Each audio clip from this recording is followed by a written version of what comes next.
Hi friends. If you're enjoying my videos, please hit the like button. It helps the YouTube algorithm notice me. Now sit back, relax, and enjoy the story. It started like any other hunting trip, but by the end of the day, I wished I'd stayed home. I parked my truck on the side of an old logging road, a good 10 miles from the nearest paved highway, the kind of place where even the wind seems to think twice before passing through. The forest here always felt older, like it had seen things no one was meant to see. But I shook it off.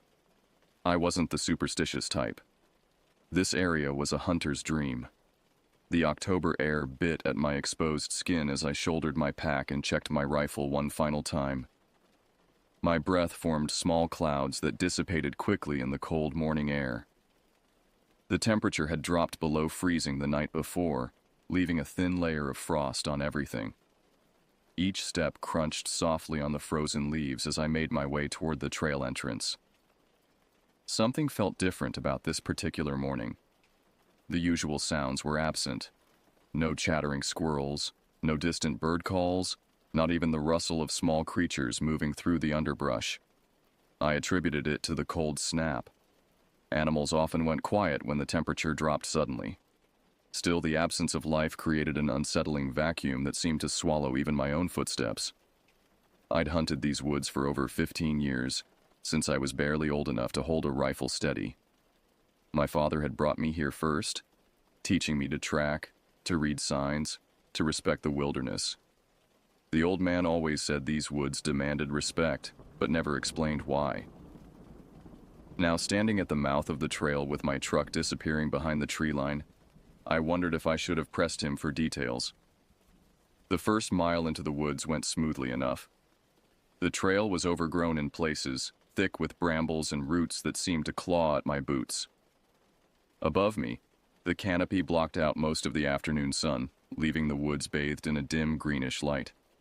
I'd chosen this spot because I'd seen fresh buck tracks the week before. Big ones. But today, the woods felt different. The silence grew thicker with each step. Not just quiet, silent in a way that made my ears ring. I stopped frequently to listen, expecting to hear something, anything that would indicate normal forest life. Instead, I heard only my own breathing, magnified in the stillness until it sounded labored and intrusive. Dead trees stood at odd angles, their bare branches reaching out like skeletal fingers. Some had fallen across the path, forcing me to climb over or around them.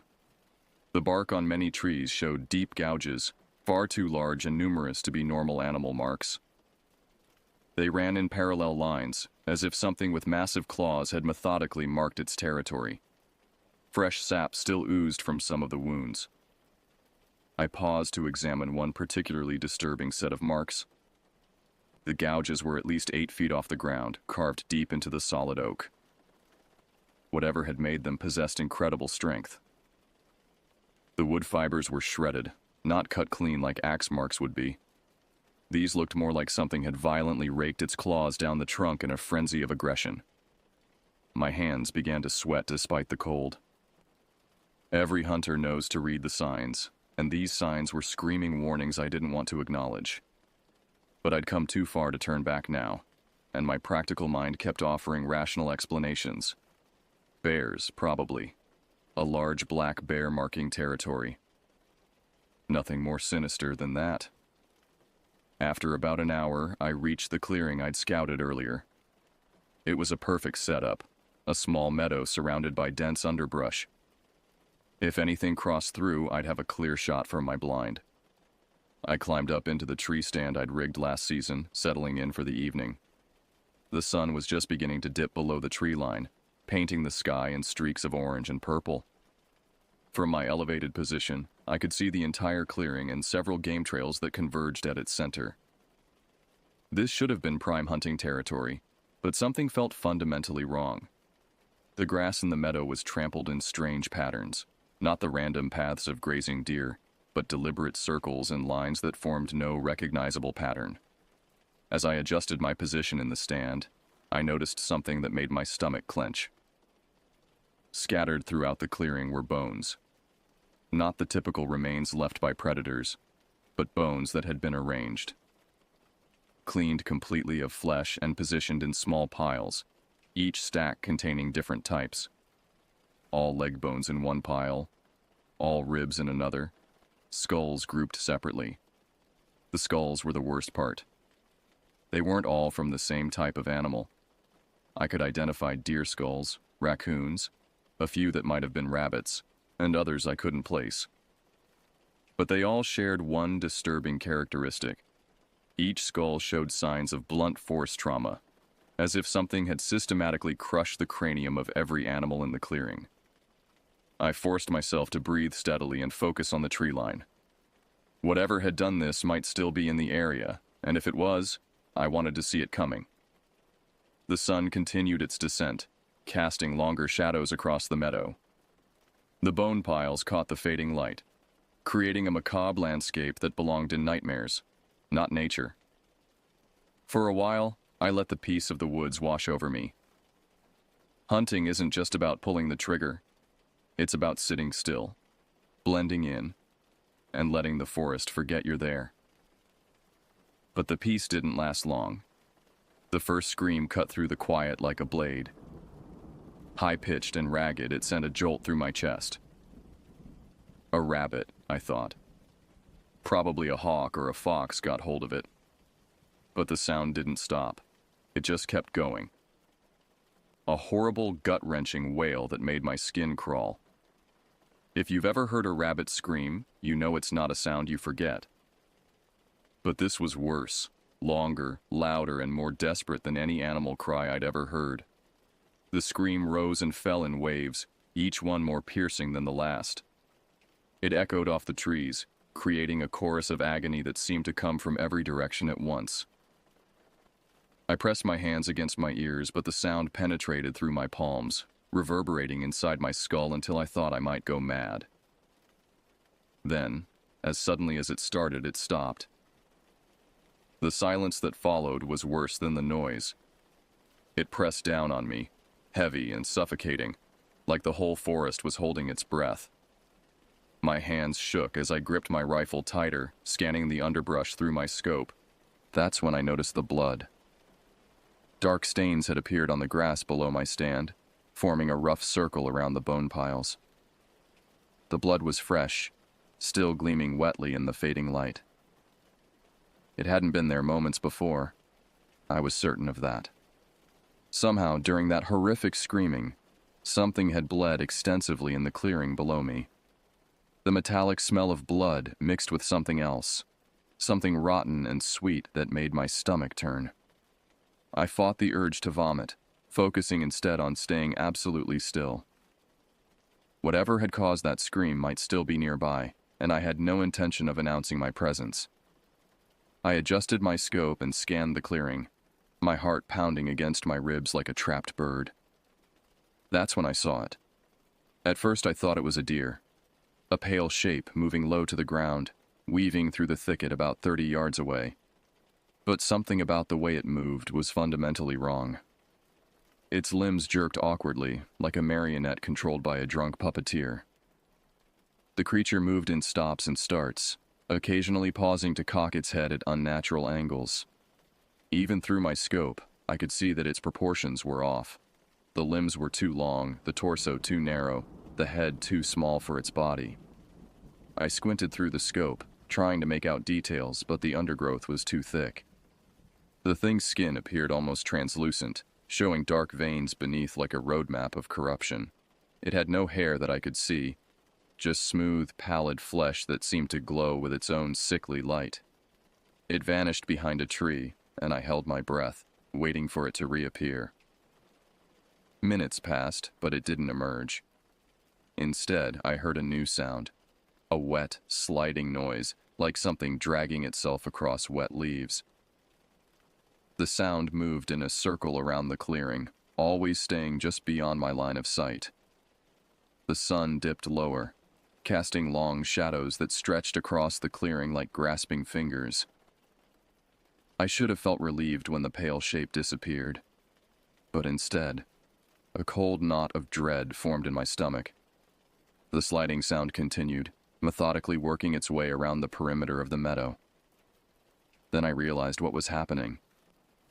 The thing was circling me, staying in the dense brush where I couldn't get a clear shot. It knew I was here. It knew exactly where I was positioned, and it was hunting me just as deliberately as I had come here to hunt. The sun had nearly set when I heard the voice for the first time. Soft at first, barely more than a whisper carried on the still air. "Help," it said. Just that one word, repeated over and over in a flat, emotionless tone. "Help, help, help." The words floated through the trees, but there was no inflection, no urgency that you'd expect from someone in distress. It sounded mechanical, like a recording played through a damaged speaker. Not a plea, not a cry for assistance, just a statement repeated with robotic precision. I froze, every instinct screaming at me to stay perfectly still. The voice came from where the pale figure had disappeared, continuing its monotonous chant. "Help! Help! Help!" Each repetition was identical to the last, devoid of any human emotion or variation. 15 times it repeated the word. I counted each one, my finger hovering over the trigger of my rifle. Then it stopped, leaving the woods so silent I could hear my own heartbeat echoing in my ears. The absence of the voice was somehow more terrifying than the sound itself. A sharp crack broke the stillness, loud as a gunshot, the sound of a large branch snapping under considerable weight. The crack was followed by an explosion of motion as birds burst from the trees, squirrels skittered up trunks, and a small herd of deer crashed through the brush on the far side of the clearing, running as if something was chasing them. But there were no footsteps, no sound of pursuit. Just that single crack, followed by pandemonium, then absolute silence. Whatever had broken that branch was still out there, but it moved without making any noise at all. The very trees seemed to shrink away from its presence. I remained frozen in my stand, afraid that even the slightest movement would draw its attention. Sweat ran down my back despite the cold, and my muscles began to cramp from holding the same position for so long. The darkness was complete now, with only scattered moonlight filtering through the canopy. I sat there, paralyzed by fear and indecision. My rifle was clutched so tightly my knuckles had gone white, but I couldn't shake the feeling that bullets wouldn't stop whatever was out there. The clearing was empty now, but the sensation of being watched pressed against me like a physical weight. I knew I had to get out of there, but leaving the relative safety of the tree stand felt like stepping into a trap. The forest was dark, and my only light source was back in the truck. All I had was the faint moonlight filtering through the branches, casting twisted shadows across the ground. Taking a deep breath, I forced myself to move. Staying in the stand would only delay the inevitable. I couldn't spend the night up there, and whatever was hunting me seemed patient enough to wait. The first step down from the stand felt like crossing a threshold into hell. My boots hit the soft earth with a sound that seemed to echo forever in the stillness. The clearing stretched out before me, the bone piles now invisible in the darkness but still present in my mind like a map of death. I stayed low, rifle at the ready, and made my way toward the trail.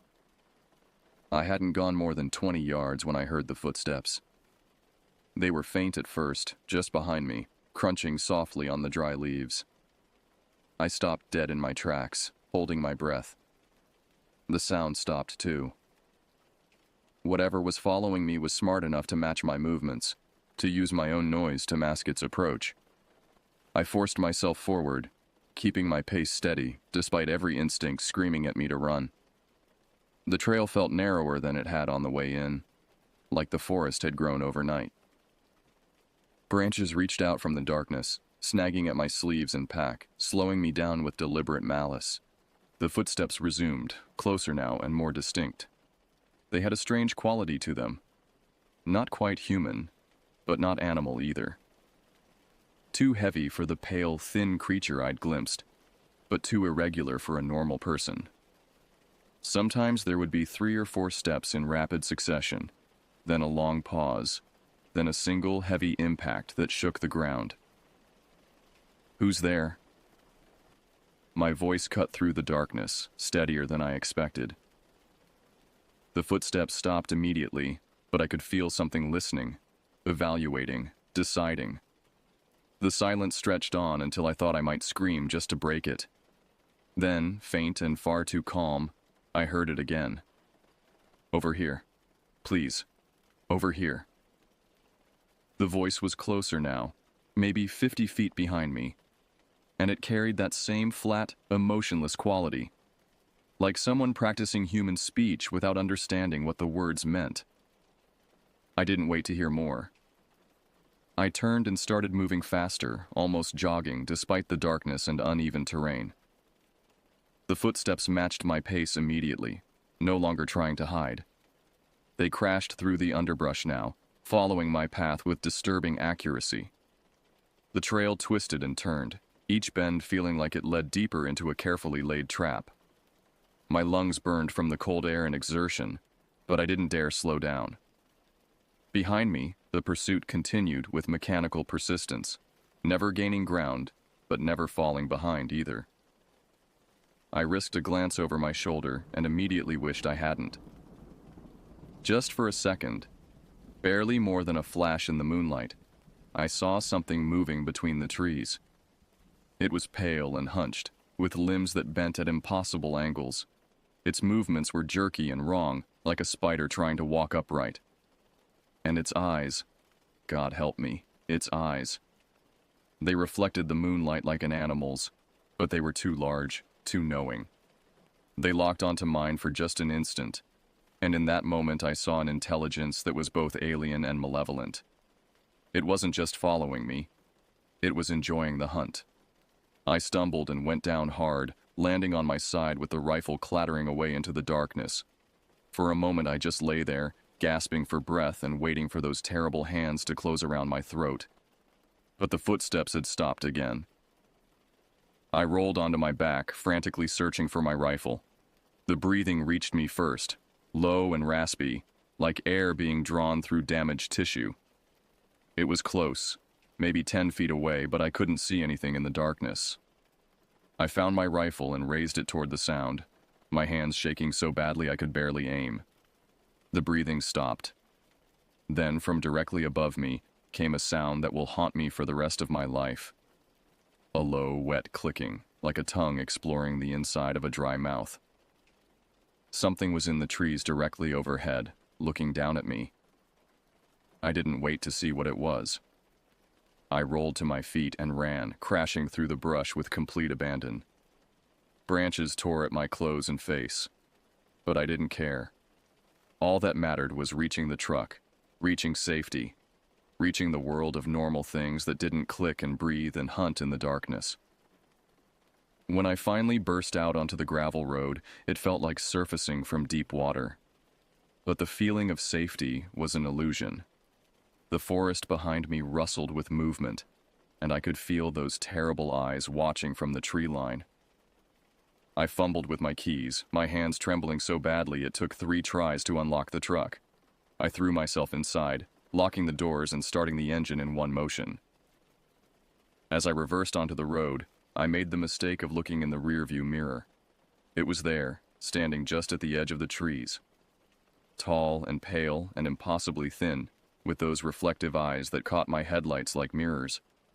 It didn't move as I drove away, just watched with that patient, predatory stillness that told me this wasn't over. I floored the accelerator, gravel spraying from my tires as I tore down that lonely road.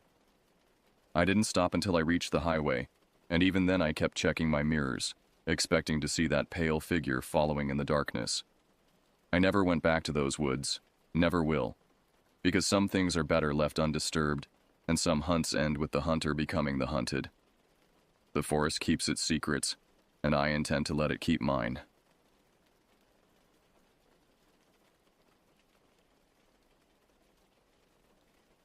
Even when I was little, I had a great love for Michigan. Ever since my parents decided on an impromptu spring vacation up in the vacation home that belonged to my grandparents, I was smitten. The secluded cabin, the fields splayed out right beside it that I could play all day in. What wasn't there to love? That cabin was my safe place. There was nothing up there I didn't find absolutely breathtaking and wonderful. That was until a few years ago. In 2019, my husband and I had finally tied the knot after being together for 6 years. And that's when my parents gave us the news that they would be selling us the cabin. In only a matter of 4 days, after deciding to spend our honeymoon up in Michigan before packing up our lives back home, Ryan, my husband, and I were catching a flight to our new home. The familiarity of the gravel road crunching beneath the rental car's tires was what woke me from my unintentional sleep, as well as Ryan's low whistle and amazement at the acres of land. "Wow, hun, you weren't kidding. This place is something else." I laughed. "When will you learn I'm always right?" In the midst of our banter, Ryan had parked the car in the middle of the large driveway, and the second the car doors automatically unlocked, I was outside, breathing in the fresh air. The cabin looked exactly as I remembered from my childhood visits, though now it seemed smaller somehow. The dark wood siding had weathered to a deep gray, and the wraparound porch creaked ominously under my feet as I approached. Something felt different this time, though I couldn't place what it was. The silence was too complete, too heavy. Even the birds seemed to avoid this place. We pulled our luggage from the trunk, and I practically sprinted up the front stairs with my suitcase thumping up them behind me. "Hurry up, slowpoke. Our honeymoon awaits." Ryan only shook his head and laughed. "Carmen, I love you, but we both know you couldn't give a crap about our honeymoon right now. You just want to get inside and bask in the memories of your youth." I rolled my eyes, taking the keys from my husband's hand once he reached me. "Are you calling me old?" I turned the key in the lock, twisting the door handle. The door opened with a groan that seemed to echo through the empty rooms. Dust particles floated in the air inside the cabin, cloth tarps covering the furniture. No one had been up here since my grandparents passed away in 2013. Even when my parents found out they inherited the place, they never visited. The interior smelled of mildew and something else I couldn't identify. Something sour and unpleasant that made my stomach turn. The floorboards creaked with every step, and I noticed several of them were loose, creating gaps where shadows seemed to pool. The windows were grimy, filtering the afternoon light into an eerie amber glow that made everything look diseased. "Needs more than a good dusting," I muttered, but forced a smile for Ryan's benefit. "I think we can handle that." Ryan held on to me tightly, looking around the house with growing concern. "It's rustic," he said diplomatically, but I could hear the doubt in his voice. That first night, I woke to the sound of footsteps on the porch. They were slow, deliberate, circling the cabin like someone was looking for a way in. Ryan was fast asleep beside me, exhausted from our travel and the day of cleaning. I lay frozen, listening to the measured pace of boots on wooden planks. The steps would pause at each window, and I imagined someone peering through the glass, studying us as we slept. The month of our honeymoon was perfect for the most part. Some light cleaning and relaxing. It was halfway through our stay there that Ryan and I found out we were expecting.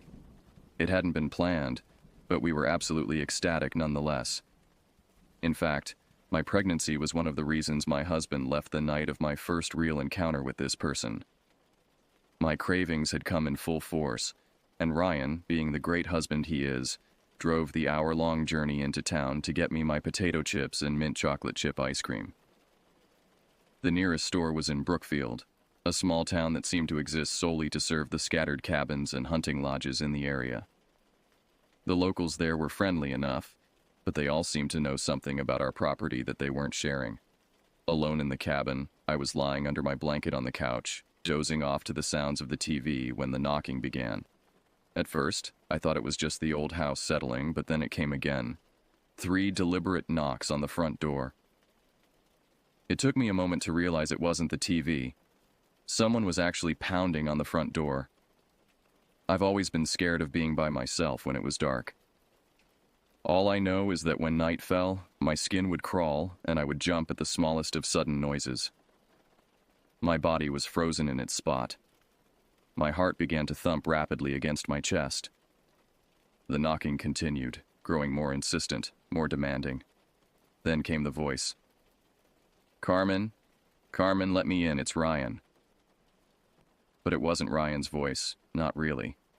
It sounded like someone trying to imitate him, getting the tone wrong, the inflection all off. The voice was too rough, too strained, like someone who had been screaming for hours. I couldn't move. I couldn't even twitch. The only thing I could do was lay frozen as tears began to stream down my face. The voice continued calling my name, but with each repetition it became less and less like my husband's voice. It grew deeper, more guttural, with an edge that made my skin crawl.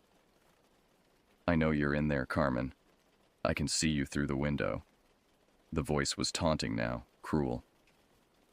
Why won't you let me in? Don't you love me anymore? When the banging stopped, I thought it was over, but I was entirely wrong. Heavy footsteps began to move around the cabin, and I could hear someone testing the windows, trying to find one that might be unlocked. The person moved methodically, checking each window in turn, and I realized with growing horror that they knew the layout of the cabin perfectly. My eyes widened as I realized my horrible mistake. The curtains right beside the TV were pulled open. I'd forgotten to pull them down. As the footsteps grew closer to the living room, I knew that whoever this was would soon be able to see me through the window, and I would be able to see them. What I did next made me feel like I was 5 years old again, but I pulled my blanket over my head and curled in on myself. I couldn't help it. I was terrified. The footsteps stopped directly outside the living room window, and I heard the scraping of fingernails against glass. Right after I pulled my blanket over my eyes, a sharp tapping sound came from the window. Then I heard breathing, heavy and labored, pressed against the glass.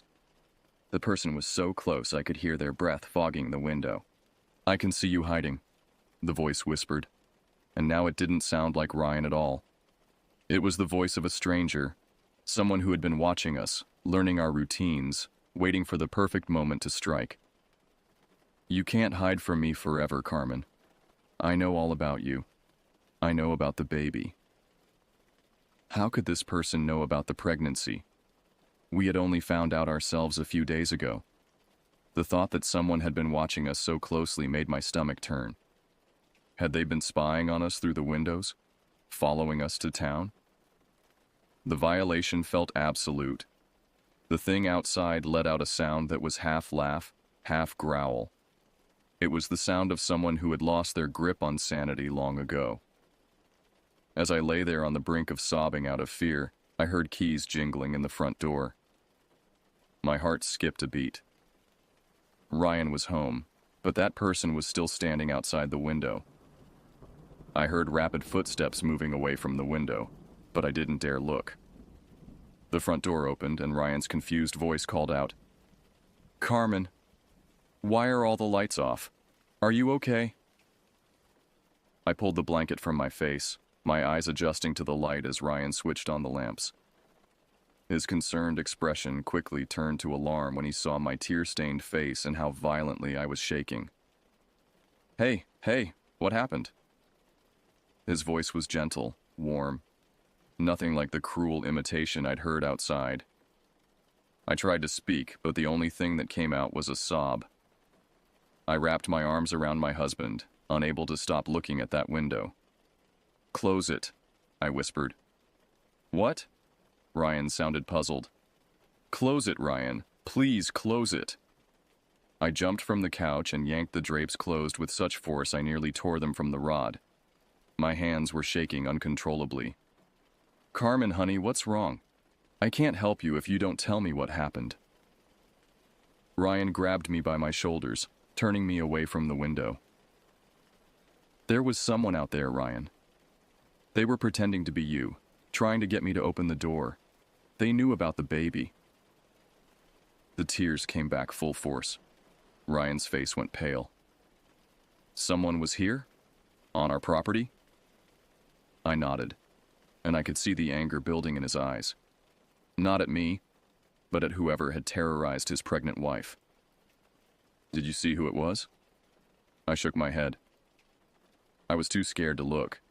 But Ryan, they knew things about us. Personal things. They've been watching us.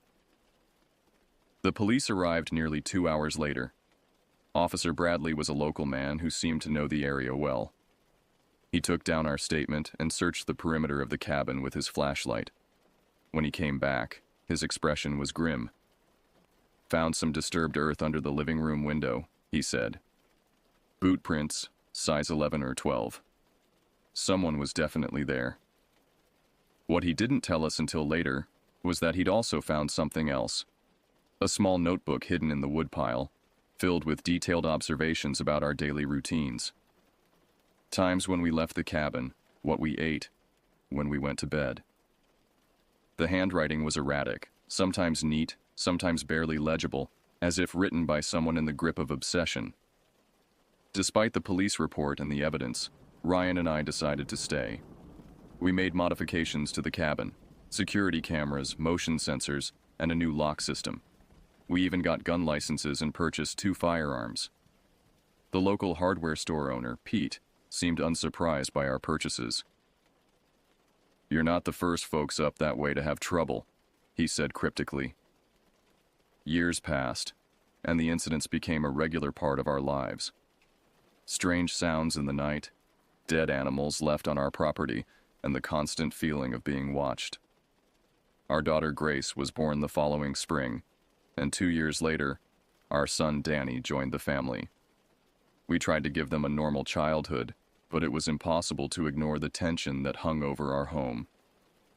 The dead animals were the worst part. We'd find them arranged in deliberate patterns: rabbits in perfect circles, birds with their wings spread wide, as if someone was trying to send us a message. The local veterinarian, Dr. Morrison, said the animals had been killed cleanly, professionally, with surgical precision. "This isn't random," she told us. "Someone knows what they're doing." Grace started having nightmares when she was 3, always about the man at the window. We'd tried to dismiss it as a child's imagination, but she was too specific in her descriptions. "He has yellow teeth," she'd say, "and his eyes are too big for his face." Ryan and I would exchange worried glances, knowing that we'd never told her about our encounters. The incident that finally drove us away happened just last month. I was working late at the garage in town. My friend Kevin had called saying he was short-staffed and needed help. Ryan was home with the kids, and everything seemed normal until my phone rang at 8 o'clock. "Carmen? Carmen, where are you?" Ryan's voice was frantic, and I could hear both children crying in the background. "I'm still at work, you know that. What's wrong? Are the kids okay?" The terror in my husband's voice made my heart race. "You can't be at work," Ryan said, his voice breaking. "Carmen, you're outside. You're standing at the window staring at us. You've been there for 20 minutes. The phone line went quiet except for the sound of Grace sobbing. My daughter's voice came through the phone, high-pitched with terror. "Mommy, why won't you come inside? Why are you just standing there?" I could hear little Danny crying in the background, calling for me. "That's not me," I said, my voice barely a whisper. "Ryan, that's not me. Call the police and get the kids away from the windows." I was already running to my car, my hands shaking as I tried to get the keys in the ignition. The drive home was the longest hour of my life. When I finally reached our property, I saw Ryan's truck parked at the gate, engine running. The kids were in the back seat, and Ryan was standing beside the vehicle with his rifle. His face was white with terror. "I saw you," he said when I approached. "I saw you standing at the window, but your face was all wrong. Your eyes were too wide, and your mouth was open like you were screaming, but no sound was coming out. And then you started smiling, but it wasn't your smile, it was someone else's smile using your face. We left that night and never went back." The police found no evidence of an intruder, but they did find something else. A crude shelter built in the woods behind our cabin, filled with photographs of our family taken through telephoto lenses. Pictures of us sleeping, eating, playing with the children. Hundreds of them, going back years. We're currently staying with Kevin and his wife while we look for a new place. The cabin that I once considered paradise has become a nightmare that will forever haunt me. Sometimes I wake up in the middle of the night, convinced I can hear someone calling my name from outside the window. But now I know better than to look. The police investigation is ongoing, but Officer Bradley told us privately that we're not the first family to abandon property in that area. There's something about that stretch of woods, he said. Brings out the worst in people. Makes them do things they'd never normally do. I don't know if we'll ever find out who was tormenting us or why they chose our family. All I know is that the person who spent years watching us, learning our habits, imitating our voices, is still out there. And sometimes, late at night, I wonder if they've found a new family to terrorize, or if they're still waiting for us to come home.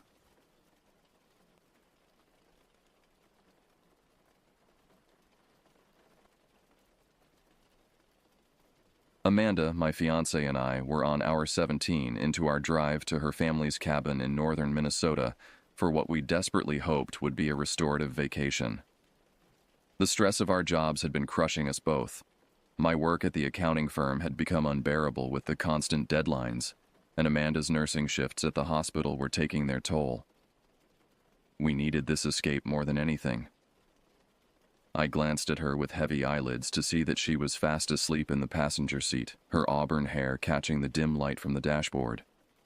The last 2 hours of the trip were spent navigating desolate back roads through towns that consisted of maybe 100 people and a lone stoplight. Each mile took us further from civilization, further from the suffocating routine that had been strangling us both. The roads began to be labeled by numbers instead of names. County Road 47, State Highway 23, Forest Route 156. Each sign seemed to mark our descent into a more primitive world. My hands gripped the steering wheel tighter as exhaustion crept through my bones. The GPS on my phone had lost signal an hour ago, leaving us to navigate by Amanda's handwritten directions from her childhood memories. Finally, I turned onto the long stretch of gravel road that wound through the dense forest and led to our destination. The headlights cut through the darkness, illuminating towering pine trees that seemed to lean inward, creating a tunnel of shadows above us. The car slowly trudged over the underdeveloped road as large chunks of gravel crunched and tumbled beneath the wheels, the sound echoing through the silence like bones breaking. Amanda stirred slightly as we hit a particularly deep pothole but didn't wake. Her breathing was steady and peaceful, a stark contrast to the growing unease that was settling in my stomach. Something about this place felt wrong, though I couldn't pinpoint exactly what. Maybe it was just the isolation, the way the forest seemed to swallow all sound except for our engine and the grinding of gravel beneath our tires. We arrived at the cabin just after 1 a.m., and I was so exhausted that I seriously considered just sleeping right there in the driveway.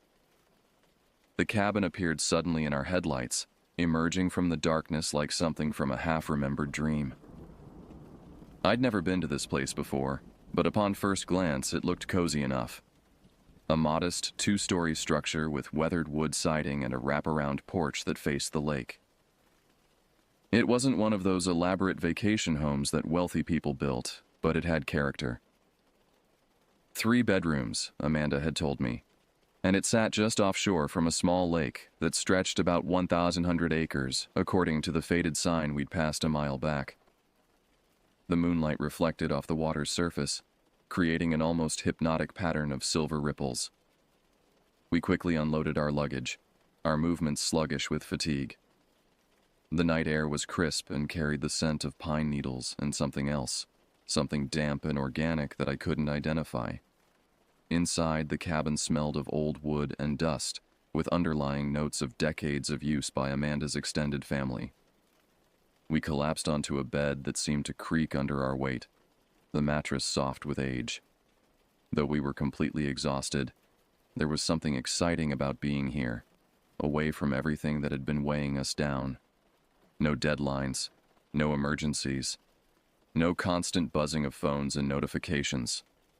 Just the sound of wind through the trees and the gentle lapping of water against the shore somewhere in the darkness beyond the windows. The sun filtered through the thin curtains early the next morning, painting golden rectangles across the hardwood floor. I was filled with an enormous sense of relief when, out of habit, I checked my phone to see that there was no service whatsoever. The screen showed no service where the bars usually appeared, and somehow that felt like the most beautiful thing I'd seen in months. Nobody could reach us even if they tried. Amanda stretched beside me, her eyes still heavy with sleep. "How do you feel about exploring this place?" she asked, her voice hoarse from the long drive and deep sleep. She looked more relaxed than I'd seen her in months, even after just one night away from our usual environment. "I'd love to see what your family has been talking about all these years," I replied, genuinely curious about this place that had been such a significant part of her childhood summers. Amanda offered to drive to the nearest town to get some groceries and supplies so I could settle in and explore the cabin myself. She wanted to call her parents from town to let them know we'd arrived safely, since our phones were useless here. The nearest town with cell service was about 30 minutes away through those winding forest roads.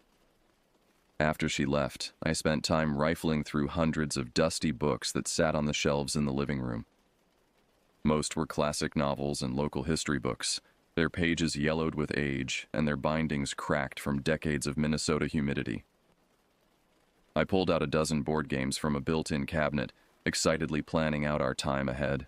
Monopoly, Scrabble, chess sets with missing pieces, card games I hadn't played since childhood. The cabin felt different in the daylight. What had seemed cozy and welcoming the night before now felt somehow isolated and vulnerable. The windows faced in every direction, offering views of the surrounding forest and the lake, but also creating the sensation of being watched from multiple angles. I found myself checking the windows frequently, though I couldn't say what I was looking for. I made my way outside and onto the dock that stretched out into the lake.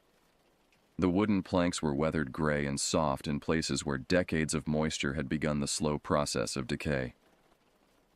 A small aluminum fishing boat was tied up at the end, bobbing gently in the morning breeze. The dock creaked and groaned under my weight, the sound carrying across the water and echoing back from the distant shoreline.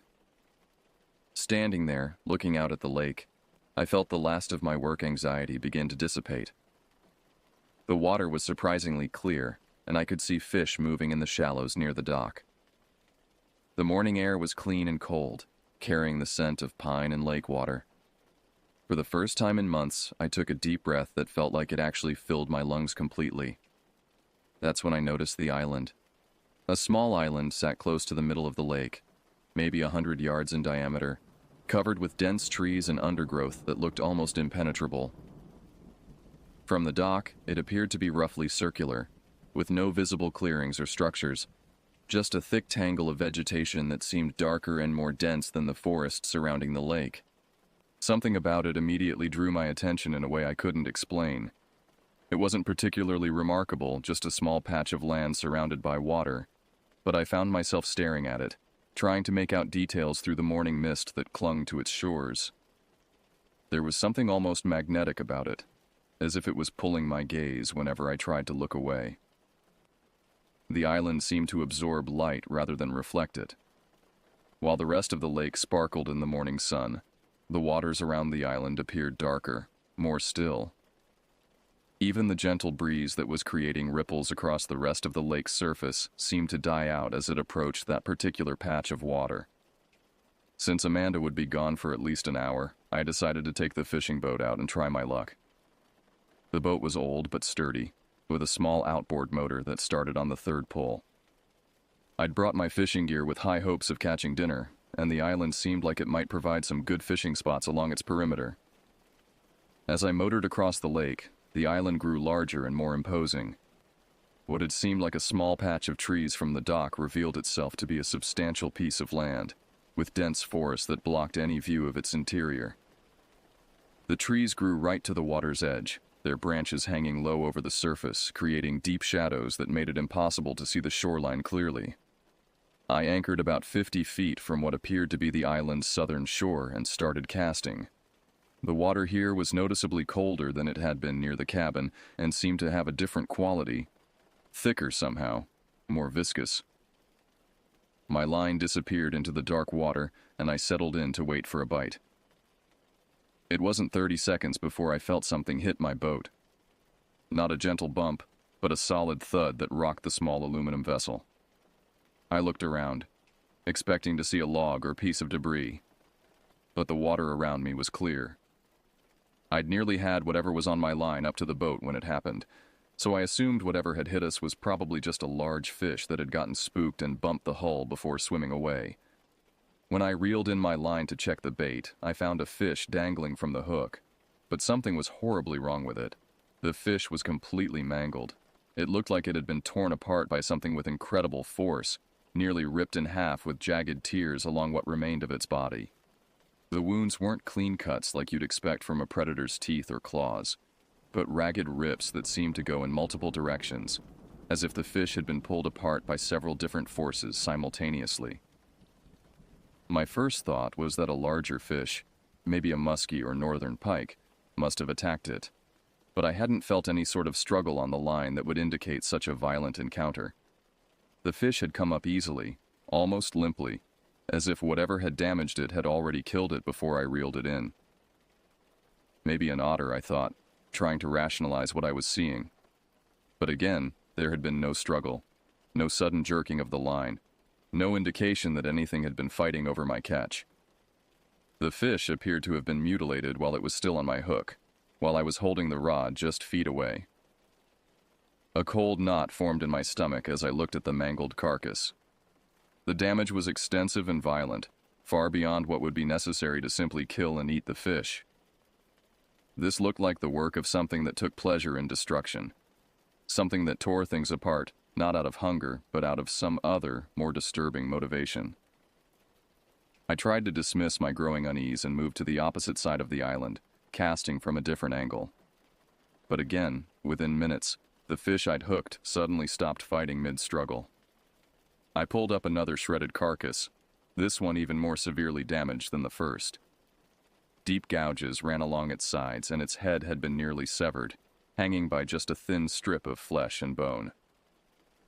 This happened 3 more times as I moved around the island's perimeter. Each fish came up mutilated in a different way, some torn lengthwise, others missing chunks of flesh, one with its entire belly opened up and its organs trailing in the water. Whatever was doing this was systematic, violent, and seemingly unstoppable. I found myself staring at the island's dark shoreline, searching for any sign of movement, any indication of what might be lurking beneath the surface of the water. The trees seemed to press closer together here, their branches intertwining to create an almost solid wall of vegetation. No light penetrated to whatever lay beyond that natural barrier. The feeling of being watched intensified with each mutilated fish I pulled from the water. It wasn't the casual observation of wildlife, deer or birds checking out the human intrusion in their territory. This felt focused, intelligent, and malevolent. Something was observing my every move with an intensity that made my skin crawl. Finally, I couldn't take it anymore. I pulled up anchor and moved to a spot much closer to the cabin, where the water was clearer and the morning sun penetrated all the way to the sandy bottom. Within minutes, I was catching normal, healthy fish, beautiful bass with bright colors and no signs of violence or trauma. But even as I successfully filled my cooler with legitimate catches, I couldn't stop glancing back at that island. Each time I looked, it seemed to be watching me, waiting for something. The dark line of trees along its shore appeared almost like a face in my peripheral vision, though when I looked directly at it, it was just vegetation. When I heard Amanda's car pull into the driveway, I quickly secured the boat and carried my cooler of intact fish up to the cabin. I'd decided not to mention the strange incidents around the island, at least not yet. Amanda was already stressed enough, and I didn't want to ruin our vacation with my paranoid observations about mutilated fish. Over dinner, however, I found myself casually bringing up the subject. "So I noticed there's an island out in the middle of the lake," I said, trying to keep my tone light and conversational. "Have you ever been over there? It looks interesting." Amanda looked up from her plate and something flickered across her face, a brief expression of discomfort that she quickly tried to hide. "Oh, that place? No. Dad always told us to stay away from it. He said the land was still owned by some family and we weren't supposed to trespass. Really? Someone owns it? I pressed, suddenly more interested. If the island was private property, that might explain some of the strange feelings I'd been having about it. Well, it used to be owned by this woman who lived there, Amanda explained, setting down her fork. According to Dad, she had a house on the island and owned some kind of antique shop in town until maybe 50 or 60 years ago. She died, and I guess the property passed to her family or something. Wait, someone actually lived on that island? How did she get back and forth? I asked, genuinely curious now about the logistics of such an isolated existence. She had to row to the dock every morning just to get to her car, Amanda said. Can you imagine? Rowing across the lake in the middle of winter in a snowstorm just to go grocery shopping or to work? Dad said she was incredibly tough, but also... She paused, looking uncomfortable. Also what? Well, he said she was really strange, antisocial. People in town thought she was weird, and some of the local kids were afraid of her. Dad said that when he was young, they'd sometimes catch her standing on the island's shore, just staring at them while they were fishing or swimming. She'd stand there for hours, never moving, just watching. A chill ran through me as I remembered my own feeling of being observed while fishing near the island. That's pretty creepy, I said, trying to keep my voice steady. Yeah, but I think Dad was probably exaggerating, Amanda continued. You know how parents tell stories to keep kids from doing dangerous things. He probably didn't want us rowing out there alone and getting into trouble. So he made up scary stories about the crazy woman who used to live there. Makes sense, I agreed. But something in Amanda's tone suggested she wasn't entirely convinced by her own explanation. There was one story, though, that always bothered me, she continued, lowering her voice slightly. Dad said that toward the end, before she died, people started noticing that she was acting even stranger than usual. She'd come to town looking terrible, dirty clothes, hair all matted, talking to herself. The shop owners said she'd buy weird things. Like she'd come in and buy 10 pounds of raw meat, or dozens of baby dolls, or strange combinations of household chemicals. What do you think she was doing with all that stuff? Nobody knew. And then one day she just stopped coming to town entirely. People figured she'd died, but no one wanted to go out to the island to check. Finally, after a few months, the sheriff took a boat out there to investigate. Amanda paused, looking out the window toward the lake, though the island wasn't visible from our angle. What did he find? I asked, though I wasn't sure I wanted to know the answer. The house was still there, but she was gone. Just gone. They never found a body, never found any sign of what happened to her. The house was full of the strangest things, hundreds of dolls arranged in groups, piles of rotting meat, and weird symbols carved into the walls. The sheriff sealed it up and left, and as far as I know, no one's been back there since. I felt my appetite disappearing as Amanda spoke. The mangled fish, the feeling of being watched, the strange darkness that seemed to surround the island. Suddenly, it all felt connected to this story of a disturbed woman who had lived there decades ago. What happened to the house? I asked. Dad said it's probably still there, just falling apart. The family that inherited the property lives in another state and has never done anything with it. It's probably just rotting away under all those trees. That night, as we sat reading in the living room, I found myself repeatedly glancing out the window toward the lake. I couldn't see the island in the darkness, but I knew it was there, and I couldn't shake the feeling that something on it was looking back at us. Sleep proved impossible. Every time I closed my eyes, I saw those mutilated fish, and Amanda's story about the strange woman played on repeat in my mind. By 11 p.m., I'd given up any pretense of trying to rest.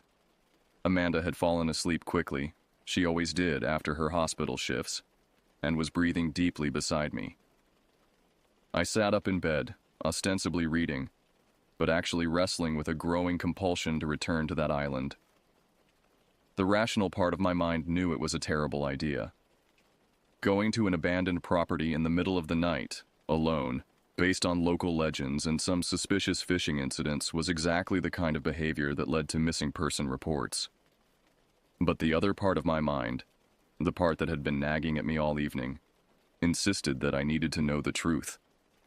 If there really was an abandoned house on that island, if Amanda's father's stories had any basis in reality, then I had to see it for myself.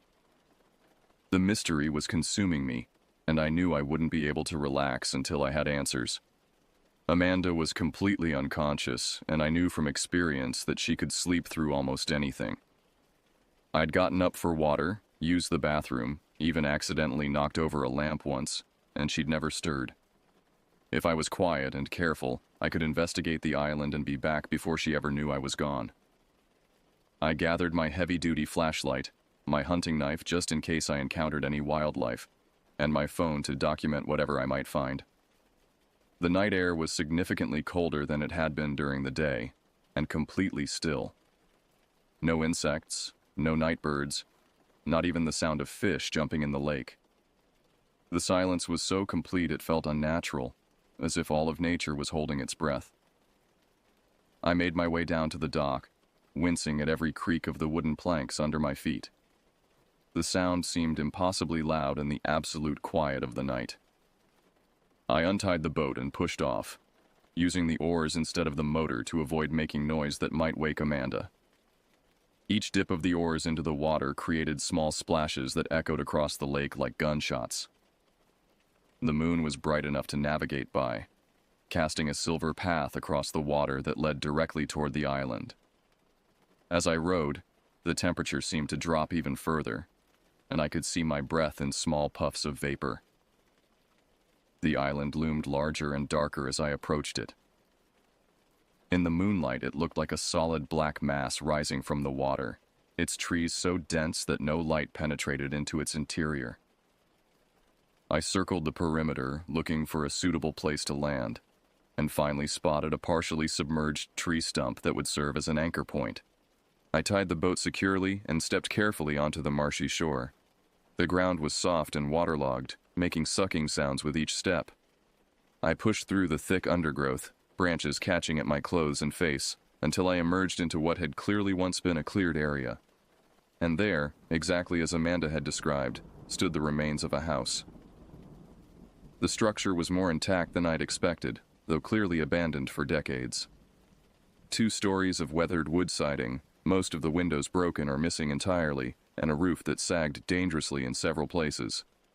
Thick vines covered much of the exterior, and trees had grown so close to the building that branches were actually growing through some of the broken windows.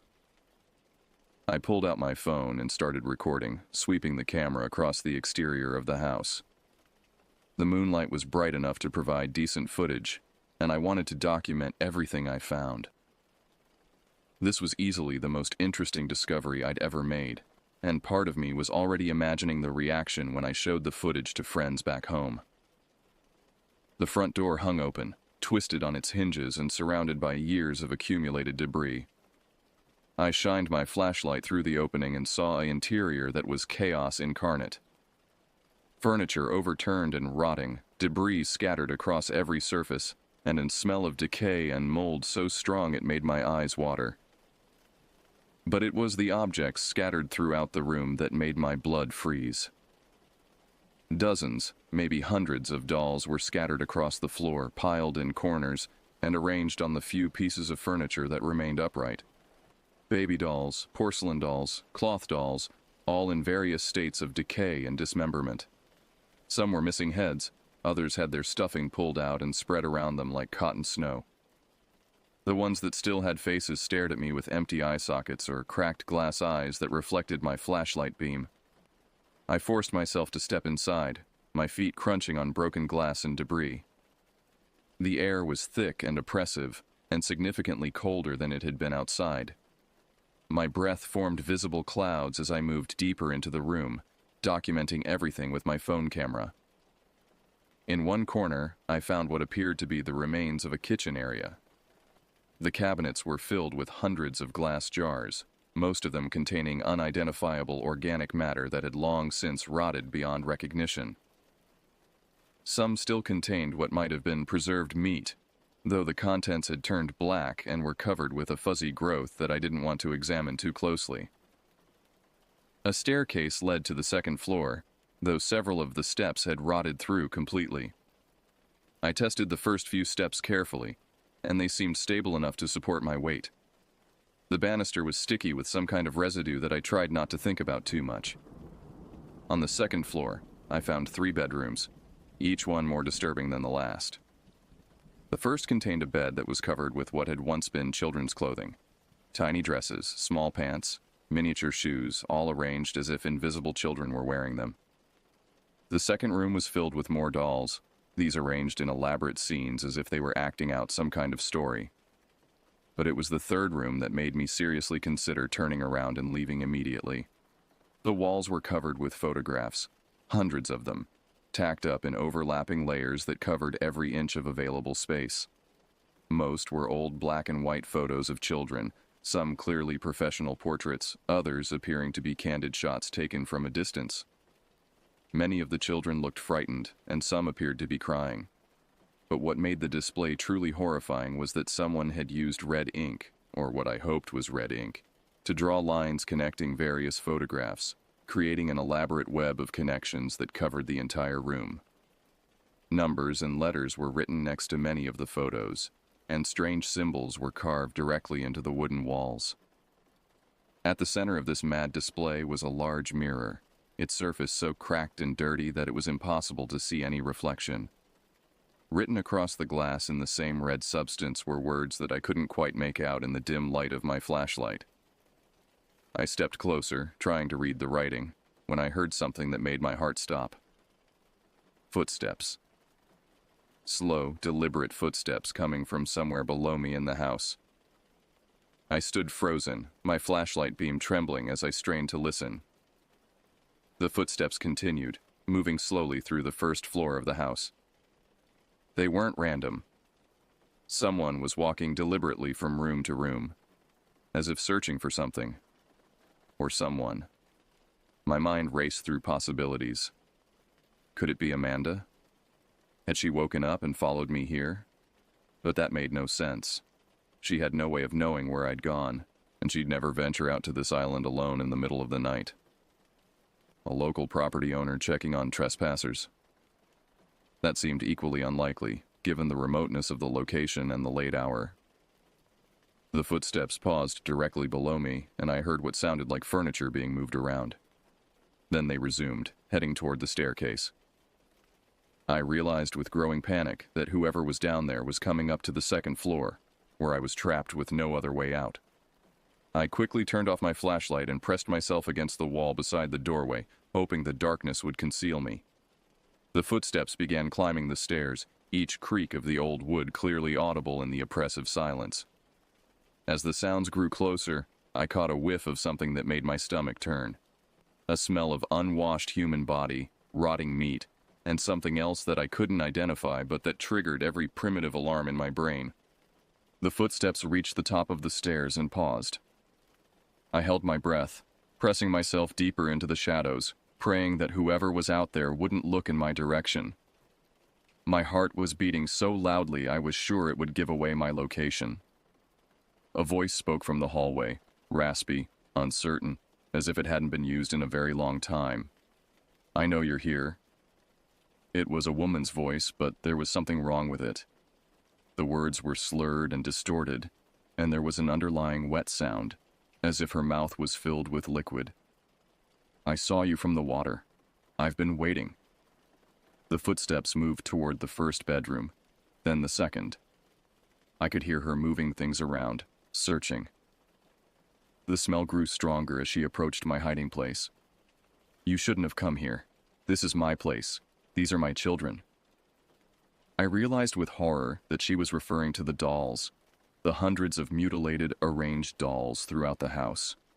In her disturbed mind, this woman believed they were actual children, and she was protecting them from intruders. The footsteps stopped just outside the room where I was hiding.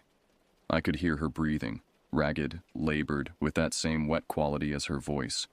Through the doorway, I caught a glimpse of movement in the hallway, and what I saw made me clamp my hand over my mouth to keep from crying out.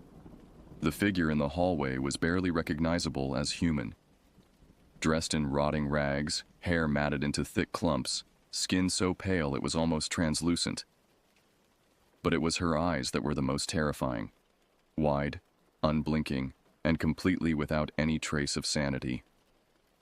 She wasn't dead, as everyone had assumed.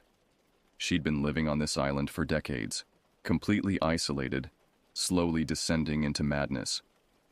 The abandoned house was her fortress, the dolls were her companions, and she'd been existing here like some kind of feral creature for longer than anyone could imagine. "Come out," she whispered, her voice carrying a horrible mix of pleading and threat. "Come meet my babies. They've been so lonely."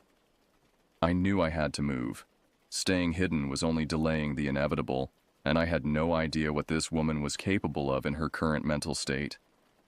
I still had my knife, and I was probably stronger and faster than someone who'd been living in isolation for so long. Taking a deep breath, I stepped out from my hiding place and shined my flashlight directly at her. The scream that emerged from her throat was unlike anything I'd ever heard. Part human shriek, part animal howl, expressing decades of isolation, madness, and rage. She lunged at me with surprising speed, her fingers extended like claws, aiming for my face. I managed to dodge her initial attack and bolted for the staircase. Behind me, I could hear her crashing through the debris-filled rooms, still screaming that horrible sound. I took the stairs 3 at a time, not caring if the rotted wood gave way beneath my feet. I burst through the front door and ran blindly through the undergrowth toward the boat, branches tearing at my clothes and face. Behind me, the screaming continued, joined now by the sound of something large crashing through the forest. I reached the boat and frantically untied it from the stump, my hands shaking so badly I could barely work the knots. The screaming grew closer, and I could hear her splashing through the marshy water at the island's edge. Finally, the rope came free, and I pushed off from shore just as she emerged from the trees. In the moonlight, I got a clear look at her for the first time, and the image burned itself into my memory forever. She stood waist-deep in the water, her arms outstretched toward me, still making that inhuman sound. But she didn't follow me into deeper water. Instead, she stood there watching as I rowed frantically back toward the cabin, her screams echoing across the lake until I was far enough away that they faded into the distance. When I reached the dock, I tied up the boat with hands that were still shaking and made my way back to the cabin as quietly as possible. Amanda was still sleeping peacefully, completely unaware of what had happened. I lay awake for the rest of the night, staring at the ceiling and trying to process what I'd experienced. By morning, I'd made a decision. We were leaving that day, and I was never telling Amanda, or anyone else, what I'd discovered on that island. Some secrets are too dangerous to share, and some horrors are better left undisturbed. The woman on the island had found her own way to survive, twisted and terrible as it was, and I intended to let her keep it. But as we packed our bags the next morning, I couldn't shake the feeling that our encounter wasn't over. She knew someone had discovered her secret, and somehow I doubted she would simply let that go. The drive home was silent, filled with my own dark thoughts and the constant urge to check the rearview mirror. Even now, weeks later, I sometimes wake up in the middle of the night, convinced I can hear that terrible screaming carried on the wind. I've never told Amanda the truth about that night, and I never will. But sometimes when I catch her looking out at bodies of water with a strange expression, I wonder if some part of her family's stories was true after all, and if the woman on the island isn't the only secret that Lake has been keeping all these years.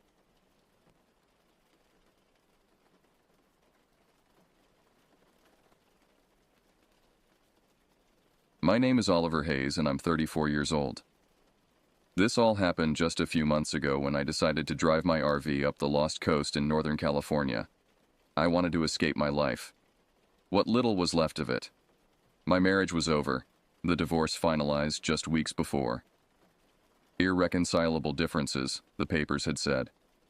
I couldn't argue with that. We'd grown apart over the years, two people sharing a space but not a life. The fights had become more frequent, the silences longer. In the end, it was almost a relief to sign the papers and walk away. My photography career was circling the drain too. I'd had some early success, a few gallery shows and magazine spreads, but inspiration had grown elusive, my passion fading with each rejected pitch and dwindling commission. I was going through the motions, taking the same tired shots of the same tired subjects. And then there was my family, or lack thereof. I'd stopped talking to them years ago, after one too many arguments, one too many letdowns. We were strangers bound by blood and little else. I didn't miss the obligatory holiday visits or the strained phone calls on birthdays. So when the idea of a road trip up the Northern California coast took hold, I didn't hesitate. I packed up my RV, threw my camera gear in the back, and hit the road. No plan, no destination. Just me, the open road, and a vague notion of finding something real to hold on to. I got more than I bargained for. It was early November, and the coastal air was damp and heavy as I made my way north on winding roads. The RV wasn't fancy, but it was reliable enough. A little home on wheels, complete with a small kitchenette, a fold-out bed, and a tiny bathroom.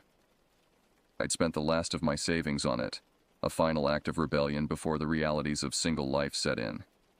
I had a few days' worth of supplies, some clothes, my camera gear, and an old tattered map I'd picked up at a gas station 100 miles back. It was one of those novelty maps, more artwork than cartography, with hand-drawn illustrations and whimsical notations. That's where I first saw it. Highway 211. The map had a stretch of road marked with thick red ink. Highway 211, it read, closed to all traffic. There was a small illustration next to it, a gnarled tree with a road disappearing into its twisted roots. I couldn't find Highway 211 on Google Maps. There was no mention of it online, no articles or road closure notices. It was as if it didn't exist, wiped from the digital world. But there it was on this old dog-eared map, a red line snaking up the coast, daring me to follow it.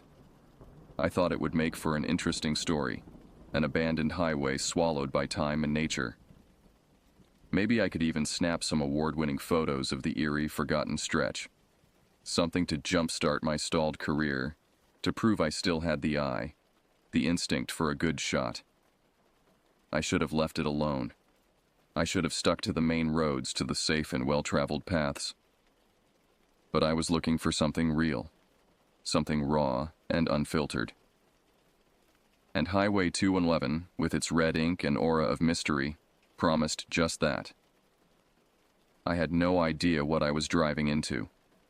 No clue about the horrors waiting for me on that abandoned stretch of road.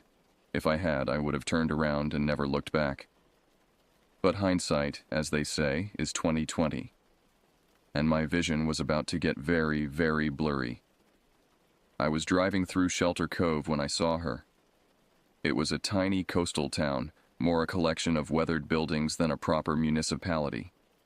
The kind of place where everyone knew everyone, and strangers were regarded with a mix of curiosity and suspicion. She was standing on the shoulder of the road, thumb out, her dark hair falling in waves over her face. She had a small, beat-up backpack slung over one shoulder and a cardigan wrapped tight around her slender frame. I almost didn't stop. I had a policy against picking up hitchhikers, a policy born of too many late-night horror movies and cautionary tales. But there was something about her.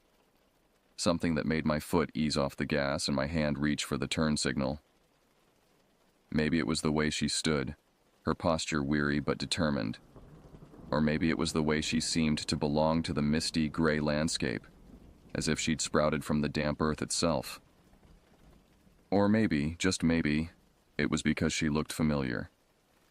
Like I'd seen her before, in a dream or a distant memory.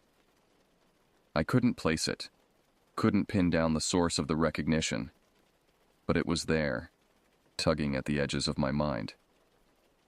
I pulled over, the RV's tires crunching on the gravel shoulder. She smiled as she climbed in, tossing her backpack onto the passenger seat. "Thanks for stopping," she said, her voice soft and slightly hoarse, as if from disuse. "Not a lot of people do these days." I nodded, keeping my eyes on the road as I pulled back onto the highway. "Where are you headed?" I asked, more to fill the silence than out of any real curiosity.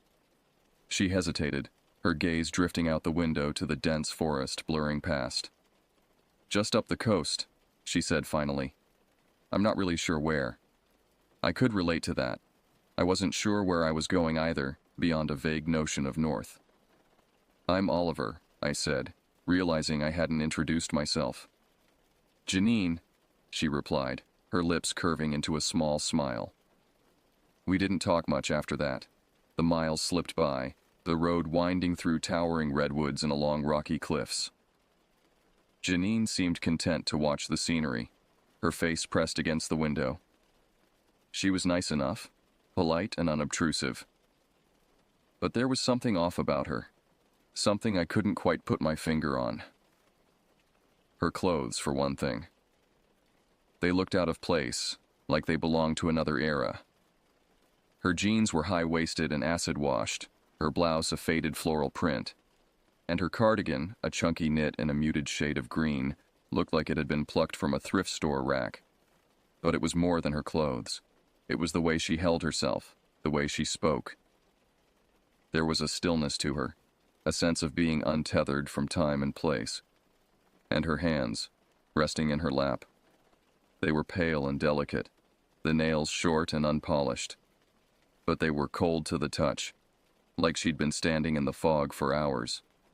I shook off the unease, chalking it up to the strangeness of picking up a hitchhiker, to the isolation of the road. We were far from civilization now, the last town a distant memory in the rearview mirror. And then I saw the sign. It was old and faded, the letters barely legible beneath a layer of moss and lichen.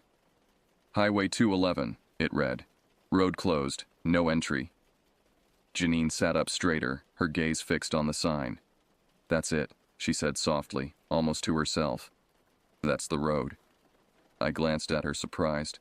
"You've been here before?" She nodded, her eyes still on the sign as it receded behind us. "Once," she murmured. "A long time ago." There was something in her tone, a wistfulness edged with something darker, that made the hair on the back of my neck stand up.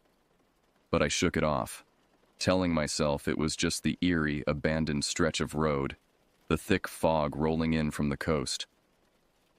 I turned onto the narrow, crumbling road, the RV's tires crunching on the gravel. The trees closed in around us, their branches forming a canopy that blotted out the weak November sun. And as I drove deeper into the forest, deeper into the unknown, I had the uncanny feeling that I was driving into my own uncertain future, into a darkness that would swallow me whole. The fog rolled in without warning, thick and oppressive, like a living thing. It pressed against the windows of the RV, obscuring the road ahead and muffling the sound of the engine. It was like driving into a cloud, a dense, swirling mass that seemed to have a will of its own. I slowed to a crawl, my headlights barely cutting through the murk. The road ahead was a narrow tunnel through the fog, the crumbling asphalt disappearing into the white void.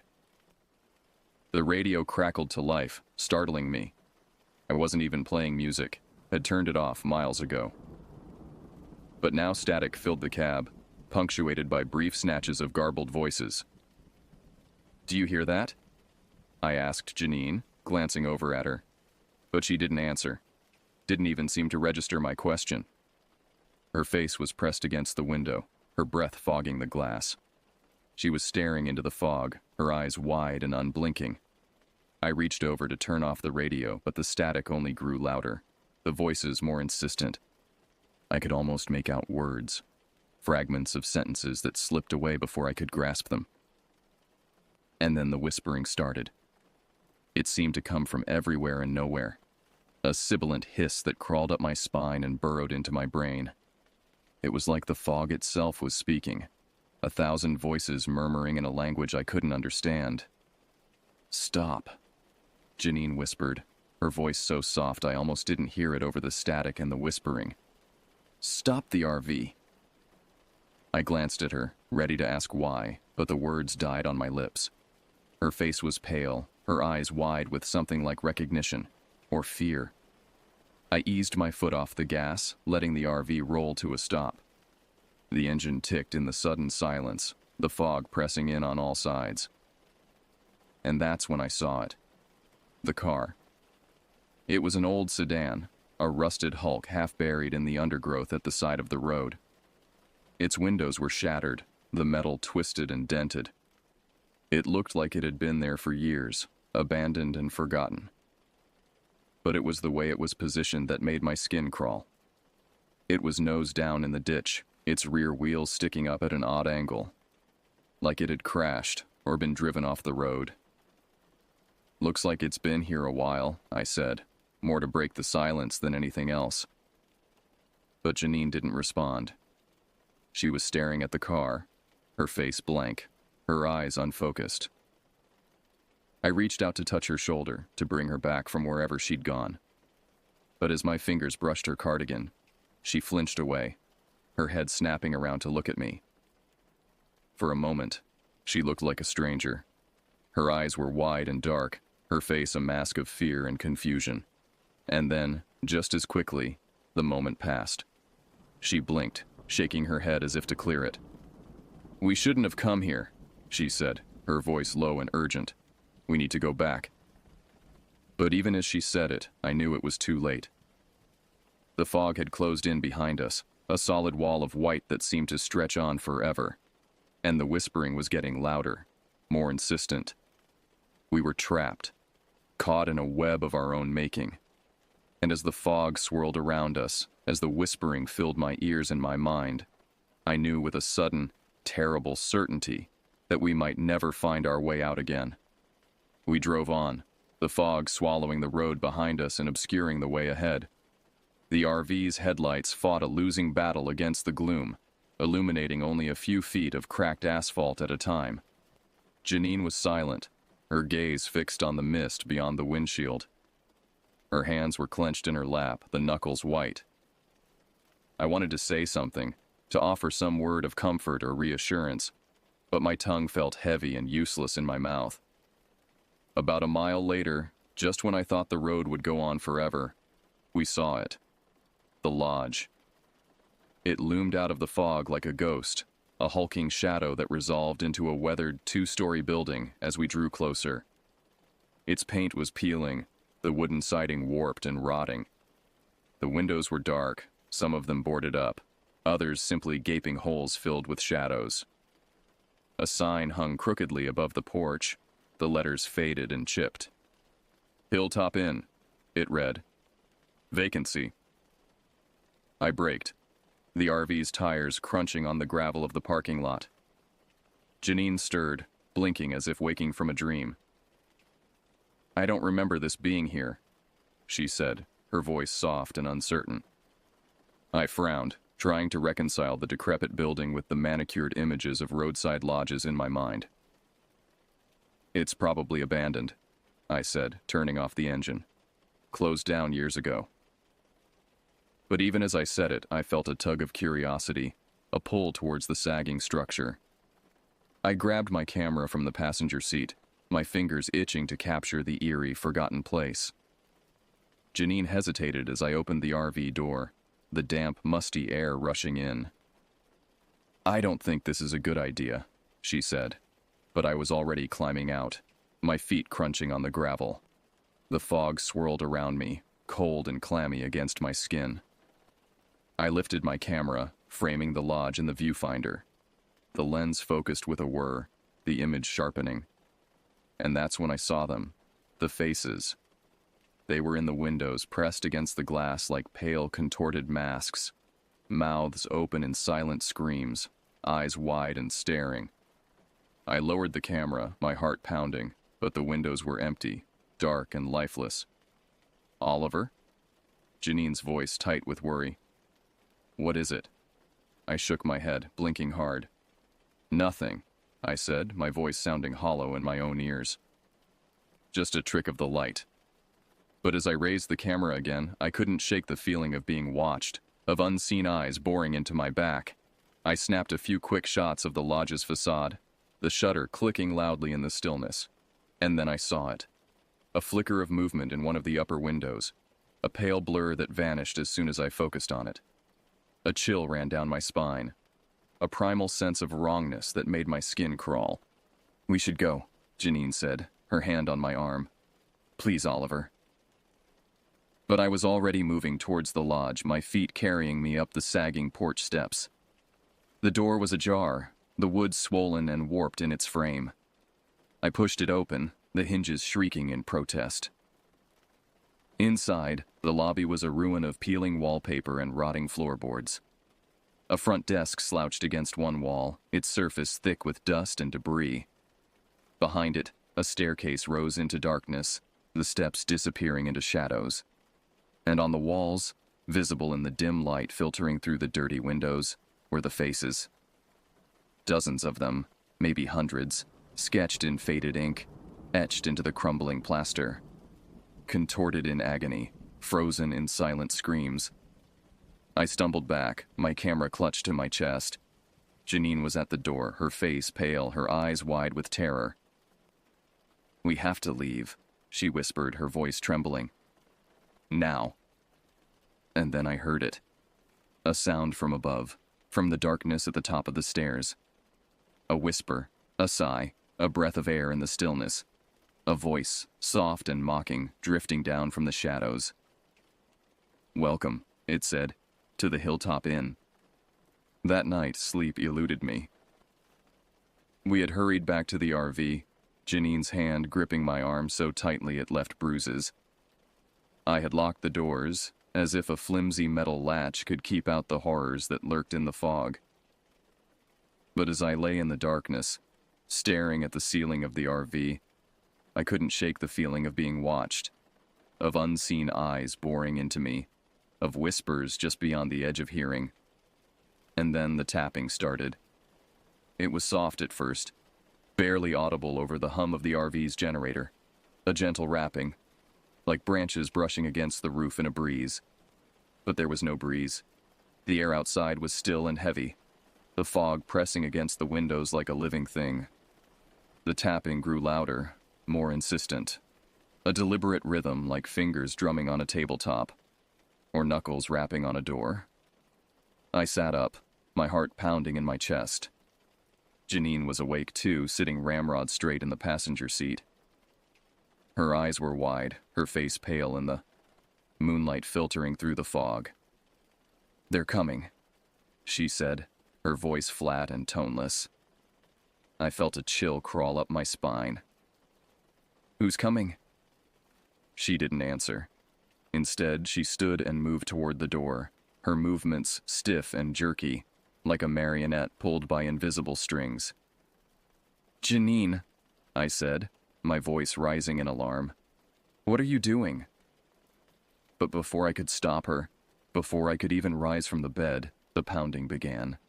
The entire RV shook with the force of it, the metal walls groaning under the impact.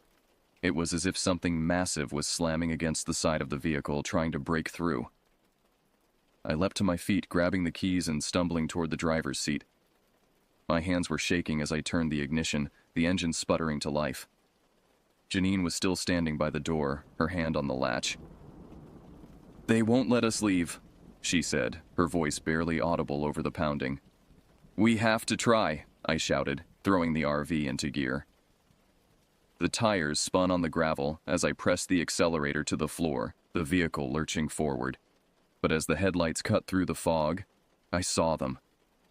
Figures in the mist, their outlines shifting and flickering like static on a television screen. They had no faces, just smooth, blank expanses of skin where features should have been. And they were moving toward us, their limbs jerking and twitching, their movements unnatural and wrong. "What are they?" I gasped, my voice strangled with terror. Janine turned to me, and for the first time I saw real fear in her eyes. "I didn't survive the crash," she whispered. "None of us did." The words didn't make sense. couldn't make sense. "What are you talking about?" "The car," she said, her voice trembling. "The one we saw on the side of the road, that was us. We crashed years ago. We died on this road." I shook my head, trying to deny it, trying to cling to the fading threads of reality. "That's not possible," I said. "You're here, with me. You're real." She smiled then, a sad, haunted smile. "Am I?" she asked. "Or am I just another ghost, another lost soul trapped on this forsaken stretch of highway?" The pounding intensified, the RV rocking on its suspension. I could hear the metal starting to give way, could feel the cold air rushing in through the growing cracks. "I thought I escaped," Janine said, her voice distant and hollow. "I thought I hitched a ride, found a way out, but there is no escape. They won't let us leave." I slammed my foot down on the accelerator, the engine roaring as the RV surged forward. The figures in the mist scattered, their forms dissolving like smoke on the wind. But more took their place, rising up from the fog, their arms reaching, their mouths gaping in silent screams. They swarmed over the RV, their fingers scrabbling at the windows, their weight dragging us down. And through it all, Janine stood beside me, her form flickering and fading, her edges blurring into the shadows. "They need a replacement," she whispered. "They need someone to take my place." Understanding dawned, cold and terrible. The figures, the lodge, the endless stretch of abandoned highway, it was a trap. A purgatory for lost souls, a limbo between life and death. And Janine was the bait. The lure, drawing unsuspecting travelers into the fog, into the nightmare. "I'm sorry," she said, her voice fading like an echo. "I didn't want this. I didn't choose this. But it's too late now. For both of us." The RV's engine screamed as I pushed it to its limits, the vehicle shuddering and shaking as it tore through the fog. The figures fell away, their grip loosening, their forms dissolving. But in the rearview mirror, I could still see the lodge. The Hilltop Inn, its windows blazing with sickly light, its door gaping like an open mouth. And silhouetted in the doorway, a figure. Tall and slender, with long dark hair and a face as pale as bone. Janine. Or what was left of her. I didn't look back again. I couldn't. I just drove. The RV careening down the crumbling road, the fog swirling in my wake. And in the passenger seat beside me, a space that had once held a hitchhiker, a lost soul. Nothing but empty air and the lingering scent of decay. Dawn was breaking as I reached the ranger station, the fog finally beginning to lift. The RV was battered and dented, the windows cracked and streaked with grime. But it had held together, carrying me out of the nightmare and back to the waking world. I stumbled into the station on shaking legs, my clothes damp and clinging to my skin. The ranger on duty looked up in surprise, his eyes widening as he took in my haggard appearance. "Are you all right, sir?" he asked, rising from his desk. "What happened?" I shook my head, trying to find the words. How could I explain the inexplicable? How could I make him understand the horror I had witnessed, the impossible truth I had uncovered? "Highway 211, I said, my voice hoarse and ragged. I was on Highway 211. The ranger's face paled, his eyes filling with a mixture of pity and understanding. "Ah," he said softly. "You've seen it then." I stared at him, my mind reeling. "You know about it?" He nodded, sinking back into his chair. "I've heard the stories, the legends, that stretch of road. It's cursed." I felt a chill run down my spine, an echo of the terror I had felt in the fog. "Cursed how?" The ranger sighed, rubbing a hand over his face. "They say it started with a crash. A car, full of teenagers, driving too fast on a foggy night. They went off the road, into the trees. They were killed instantly." I thought of the rusted sedan, half buried in the undergrowth, the shattered windows, the twisted metal, and Janine's words, whispered in the darkness of the RV. I didn't survive the crash. None of us did. But that was just the beginning, the ranger continued. The stories say their souls became trapped on that road, doomed to wander forever in the fog, and they're not alone. I swallowed hard, my mouth dry. What do you mean? Over the years, there have been other crashes, other accidents, and each time the victims, they don't move on. They become part of the legend, part of the curse. I thought of the figures in the mist, their blank faces, their jerking limbs, the lodge with its contorted sketches and whispering shadows. And the hitchhikers? I asked, my voice barely above a whisper. The ranger's eyes met mine, dark with knowledge. They're the bait, he said. The lure. They appear to travelers lost and alone. They draw them in, lead them to the lodge, and then... He trailed off, his gaze distant. Those who enter the lodge don't come out. Not really. They become part of it, part of the cycle, trapped like the others. Forever. I felt sick, my stomach churning with horror and guilt. I had been drawn in, just like the others. Drawn in by Janine, by the promise of a story, of something real. And I had almost become part of the legend myself. How do you know all this? I asked, my voice shaking. How do you know it's true? The ranger smiled then, a sad, haunted smile that made my blood run cold. Because I've seen them, he said softly. The lost souls, the wandering dead. I've seen their faces in the fog, heard their whispers in the night. He leaned forward, his eyes boring into mine. And because, Mr. Hayes, I was one of them. A long, long time ago. I recoiled, my heart pounding in my chest. What? I was a young man, full of dreams and ambition. I thought I could outrun my demons, outrun my past. But the road, it has a way of catching up with you. He stood then, moving to the window. The fog was lifting now, the sun beginning to peek through the trees. I was a hitchhiker once, a lost soul looking for a way out. And I found one. Or thought I did. He turned back to me, his face etched with sorrow. But there is no way out. Not really. The road, it never lets you go. Not completely. I stared at him, understanding dawning like a cold, creeping dread. You're still part of it, aren't you? Part of the curse. He nodded, his eyes filled with a deep, aching sadness. I am. And I always will be. But you... He reached out, his hand resting on my shoulder. You have a chance, Oliver. A chance to escape, to leave this place behind. But you have to do it now, before it's too late. I nodded, my throat tight. I understood now, the danger I was in. The danger we were all in, every soul who set foot on that God-forsaken stretch of highway. What about you? I asked, my voice hoarse. Can't you leave too? He shook his head, a rueful smile playing across his lips. It's too late for me, he said. I made my choice a long time ago.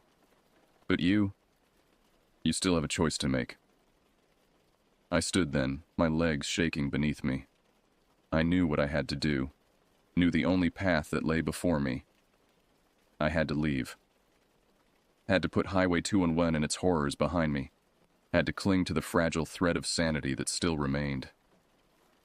But as I stepped out into the sunlight, as I climbed back into the battered RV and turned the key in the ignition, I couldn't shake the feeling that I was leaving something behind. Something more than just a cursed stretch of road and a handful of lost souls. I was leaving a part of myself, a part that had been touched by the darkness, by the whispers in the fog, a part that would always belong to Highway 211, no matter how far I ran. And as I drove away, as the ranger station receded in the rearview mirror, I couldn't help but wonder, Would I ever truly be free? Or would the road and its secrets follow me forever? A haunting reminder of the night I spent in the fog on a highway to nowhere. The city welcomed me back with open arms, the familiar sights and sounds a balm to my battered soul.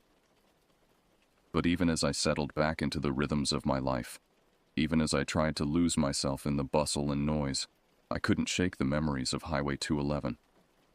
They haunted me, those memories.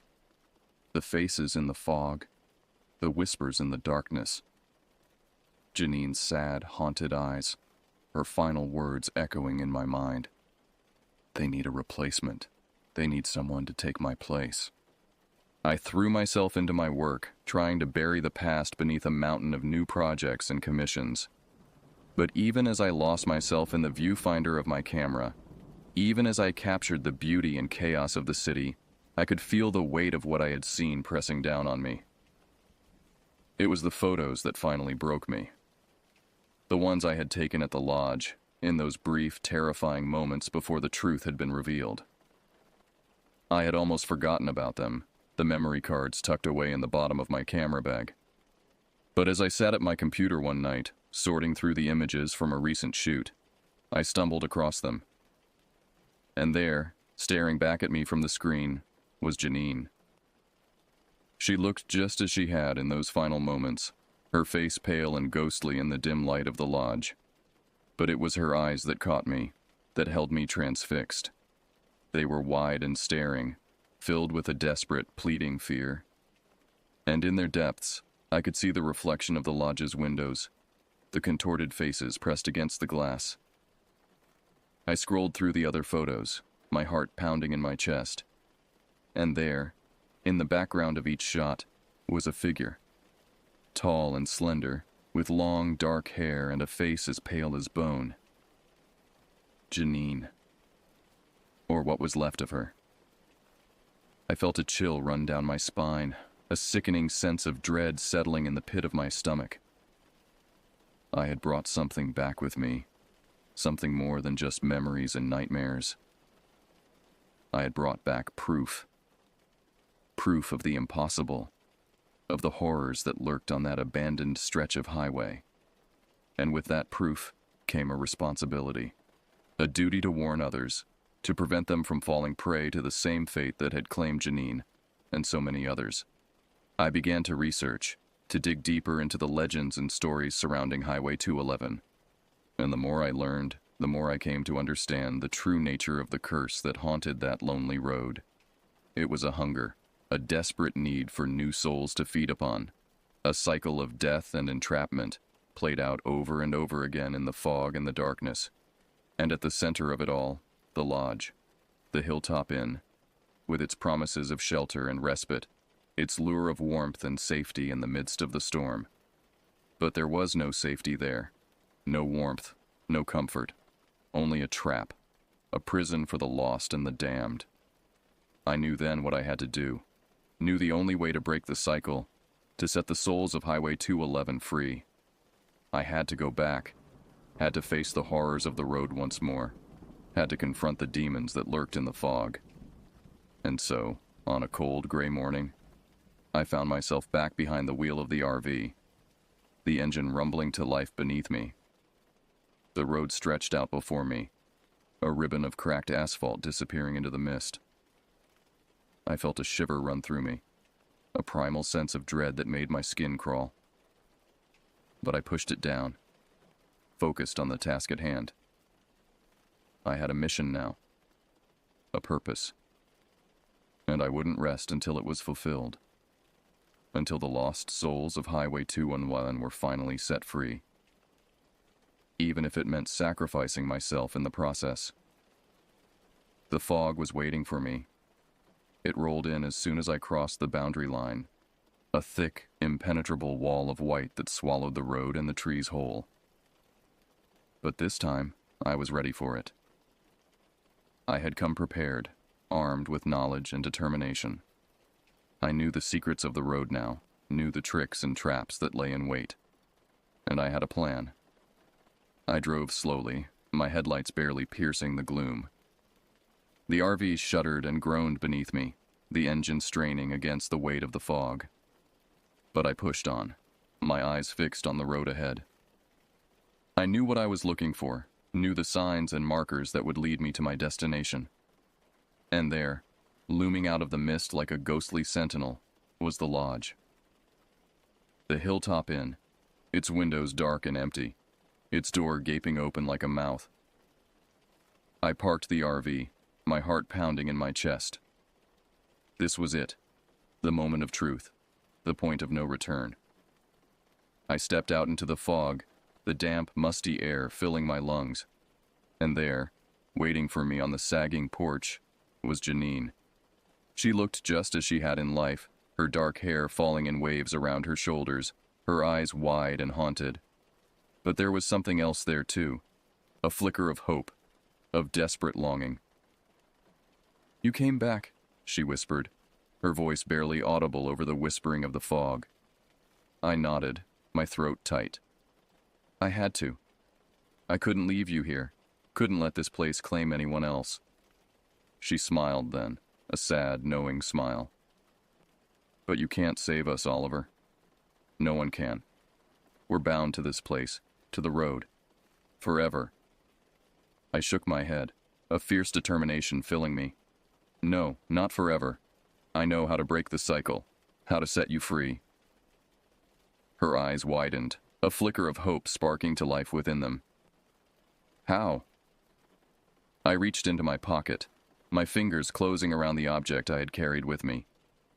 A medallion, ancient and tarnished, its surface etched with strange, twisting symbols. I had found it in my research, a relic of a forgotten age, a talisman of great power.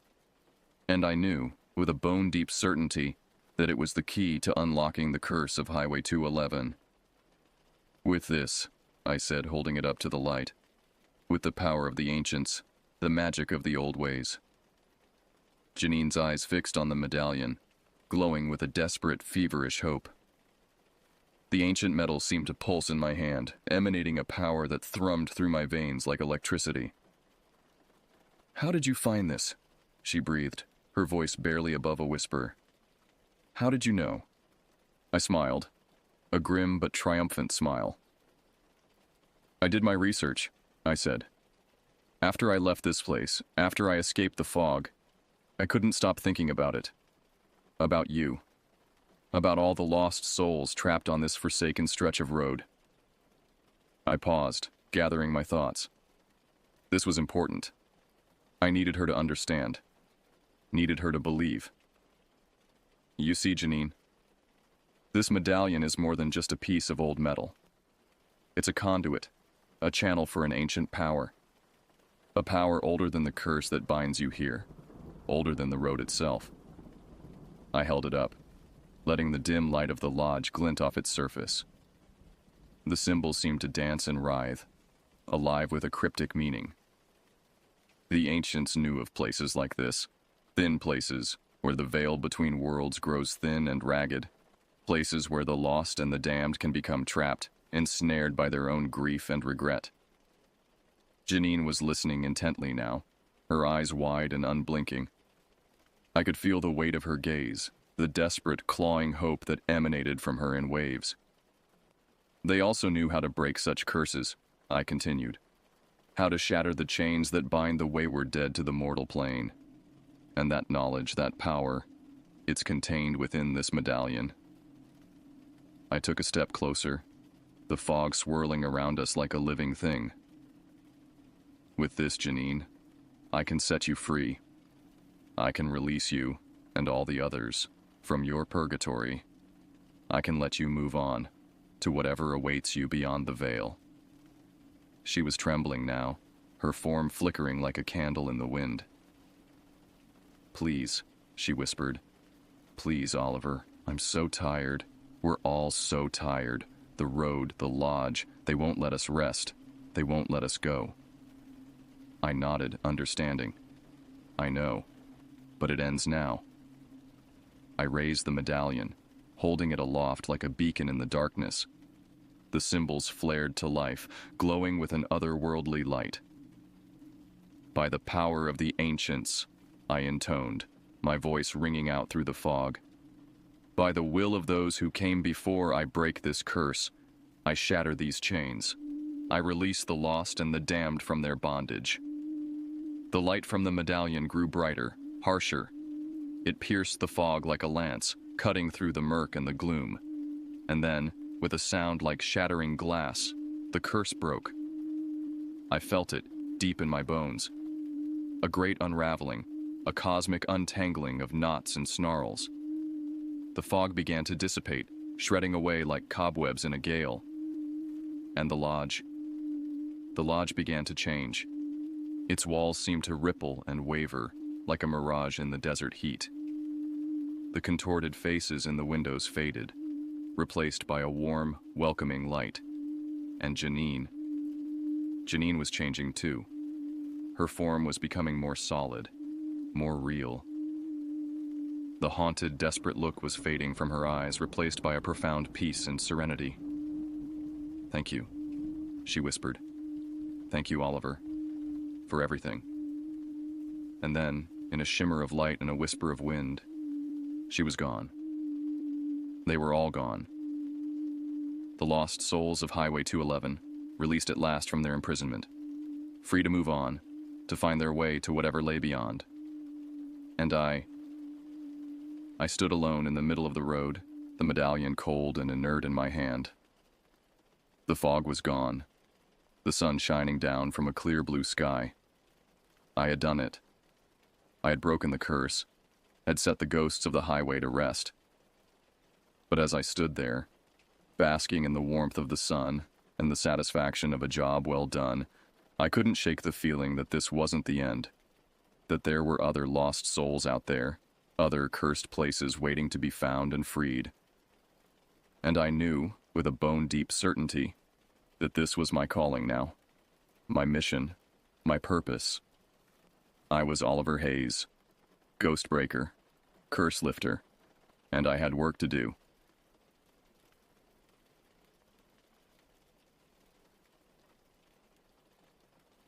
It was Devil's Night in 2011. I was hanging out with my boyfriend at the time and his friend. I'll call them A and B. We were driving around trying to figure out what to do for the night.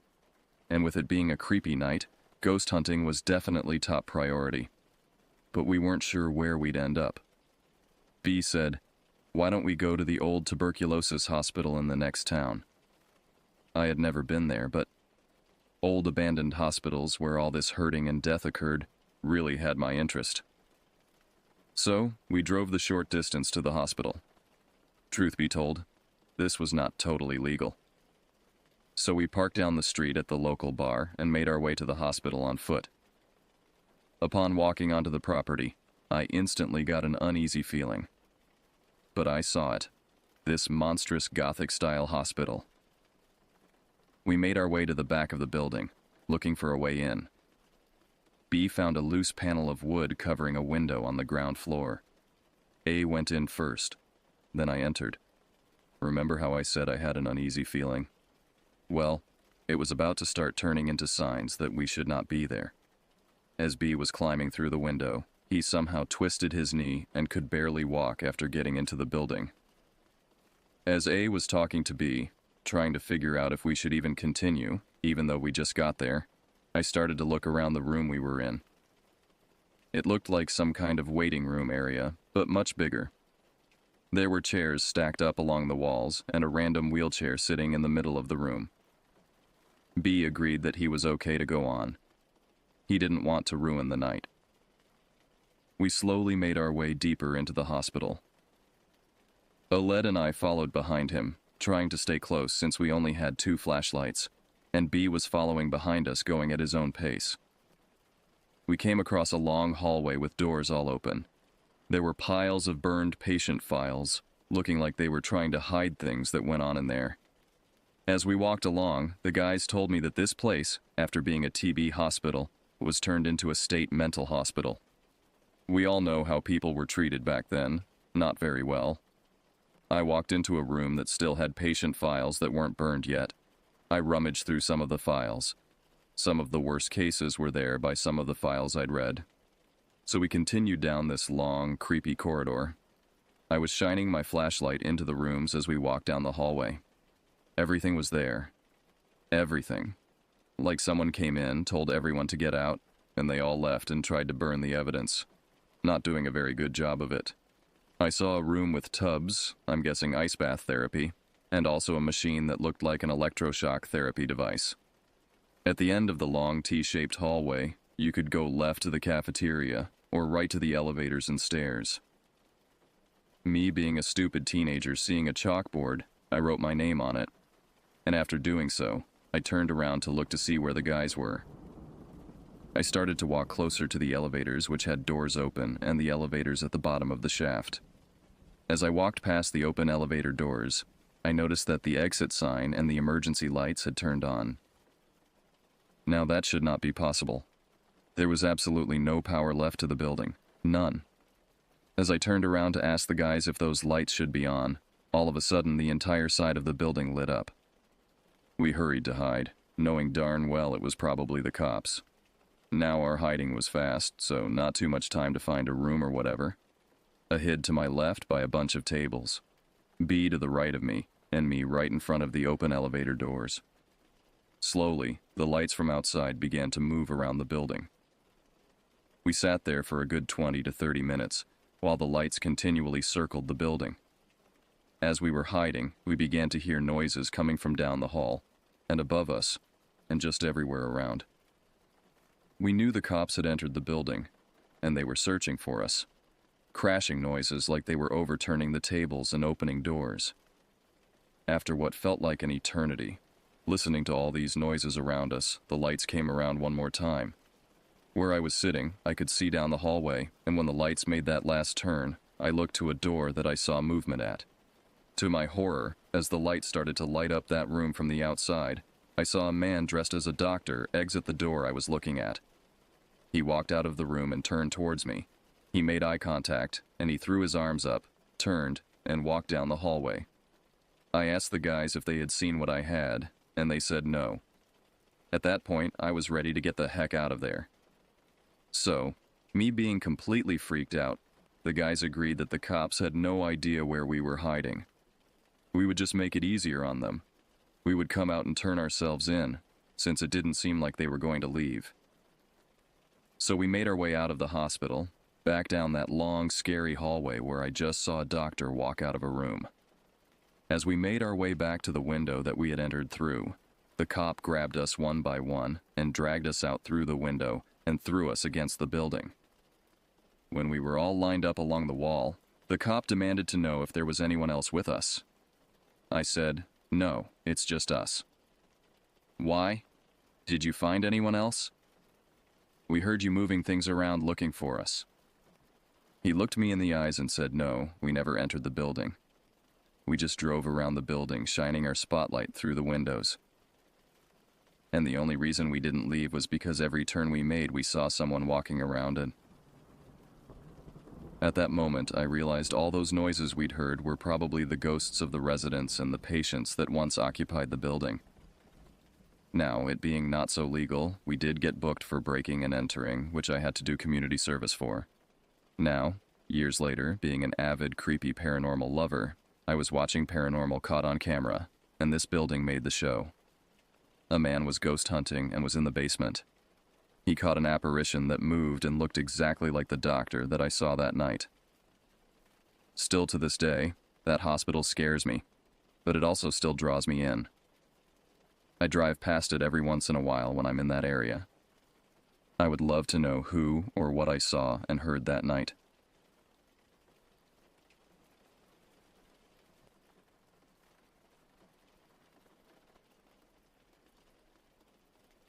I was 8 years old when it happened, back in the summer of 2010. The memory remains etched in my mind with a clarity that defies the passage of time. My name is Daniel, and what I experienced during our family trip to Shady Pines Campground transformed my understanding of fear. The excitement began when my father, James, announced we would be staying in one of the lakeside cabins rather than camping in tents as we usually did. My mother, Diane, had been hesitant about camping since her back surgery the previous winter, so this seemed like the perfect compromise. "It'll be just like camping," Dad said, ruffling my hair, "but with actual beds and a roof over our heads." Mom smiled at that. "And indoor plumbing," she added. "Don't forget that part." I remember watching them pack with barely contained enthusiasm. For years, Dad and I had camped on a small island in the middle of Shady Pines Lake. We'd fish during the day and tell stories around the campfire at night. Those memories were golden, untainted by the shadow that would later fall over our family outings. The drive to Shady Pines took nearly 3 hours. I sat in the back seat with my backpack full of comics, action figures, and a new flashlight Dad had bought me specifically for this trip. The winding roads grew narrower as we approached the campground, tall pines creating tunnels of green that occasionally broke to reveal glimpses of the glittering lake beyond. "We're almost there," Dad said, glancing at me in the rearview mirror. "Excited, buddy?" I nodded vigorously, pressing my face against the window. The car slowed as we turned onto the gravel road leading to the campground entrance. A wooden sign, weathered by years of rain and sun, welcomed us to Shady Pines. Even now, I can picture that sign perfectly. The paint peeling at the edges, a small carving of a pine tree in the corner. The camp manager, Mr. Henderson, greeted us at the office. He was an older man with leathery skin and hands calloused from years of outdoor work. His eyes crinkled at the corners when he smiled, but there was something in his gaze that seemed to look through rather than at you. "Cabin 7, he said, handing my father a key attached to a wooden tag. "It's one of our newer ones, right by the lake. Beautiful spot." As Mr. Henderson processed our paperwork, I wandered around the small office. Taxidermied fish hung on the walls alongside faded photographs of smiling families and record-breaking catches. A glass case near the counter displayed various campground souvenirs, keychains, postcards, and t-shirts with the Shady Pines logo. "First time staying in one of our cabins?" Mr. Henderson asked, his attention suddenly fixed on me. I nodded, suddenly shy under his scrutiny. "You'll like it," he said, his voice dropping slightly. "Though some kids say they hear strange things at night. The wind through the pines can sound like someone whispering, you know." My mother shot him a disapproving look, and he quickly changed his tone. "But it's beautiful. You're going to have a wonderful time." He handed me a small carved wooden figure of a bear. A welcome gift for our younger guests. As we left the office, I examined the wooden bear. It was surprisingly heavy for its size, the wood dark and smooth. Its eyes were tiny dots of black that seemed to follow my movements. "What do you say, Daniel?" Mom prompted. "Thank you," I called back to Mr. Henderson, who waved from the doorway. "Sleep tight," he replied, his smile not quite reaching his eyes. I didn't know it then, but those words would take on a terrible irony in the nights to come. Cabin 7 stood at the end of a short trail, partially hidden by a cluster of tall pines. It was smaller than I had imagined. A single-room structure with a narrow porch and windows that reflected the afternoon sun like vacant eyes. The exterior was log cabin style, though the logs were actually manufactured siding designed to give the appearance of rustic charm. "Home sweet home," Dad announced, unlocking the door and pushing it open. The interior was simple: a small kitchenette with a mini fridge and microwave, a wooden table with 4 chairs, a small sofa, and 2 beds, a queen-sized one against the far wall, and a wooden bunk bed tucked into the corner. A door beside the kitchenette led to a tiny bathroom with a shower stall. I immediately ran to the bunk bed. "I call the top bunk," I shouted, already climbing the ladder built into the frame. The wooden rungs felt rough under my hands, and the entire structure creaked slightly under my weight. "Are you sure?" Mom asked, setting her bag on the queen bed. "You might roll off in your sleep." "I won't," I promised, already imagining how it would feel to sleep up high, like being in a tree fort. Dad laughed. "Let him have his adventure, Diane. I'll take the bottom bunk," I sprawled across the top bunk, testing the mattress. It was thin but comfortable enough, covered with a faded blue bedspread that smelled faintly of detergent and pine. A small window next to the bed looked out into the woods behind the cabin, the view mostly obscured by pine branches. While my parents unpacked, I explored every inch of our temporary home. The cabin's wood paneling gave it a cozy feel, though there were water stains on the ceiling and a few spots where the flooring had warped. A rack of antlers hung above the door, real ones, not decorative replicas, and a painting of the lake at sunset adorned the wall opposite the bunks. What I remember most clearly was the silence. Coming from our house in the suburbs, I wasn't used to the absence of background noise, no distant traffic, no hum of appliances, no neighbors' voices. Here, when conversation stopped, the silence pressed in like something physical. "Can we go to the lake?" I asked, breaking one such silence. "Let's get settled first," Mom said, organizing items in the small closet. "Then we'll have the whole afternoon for exploring." After unpacking, we walked down to the lake.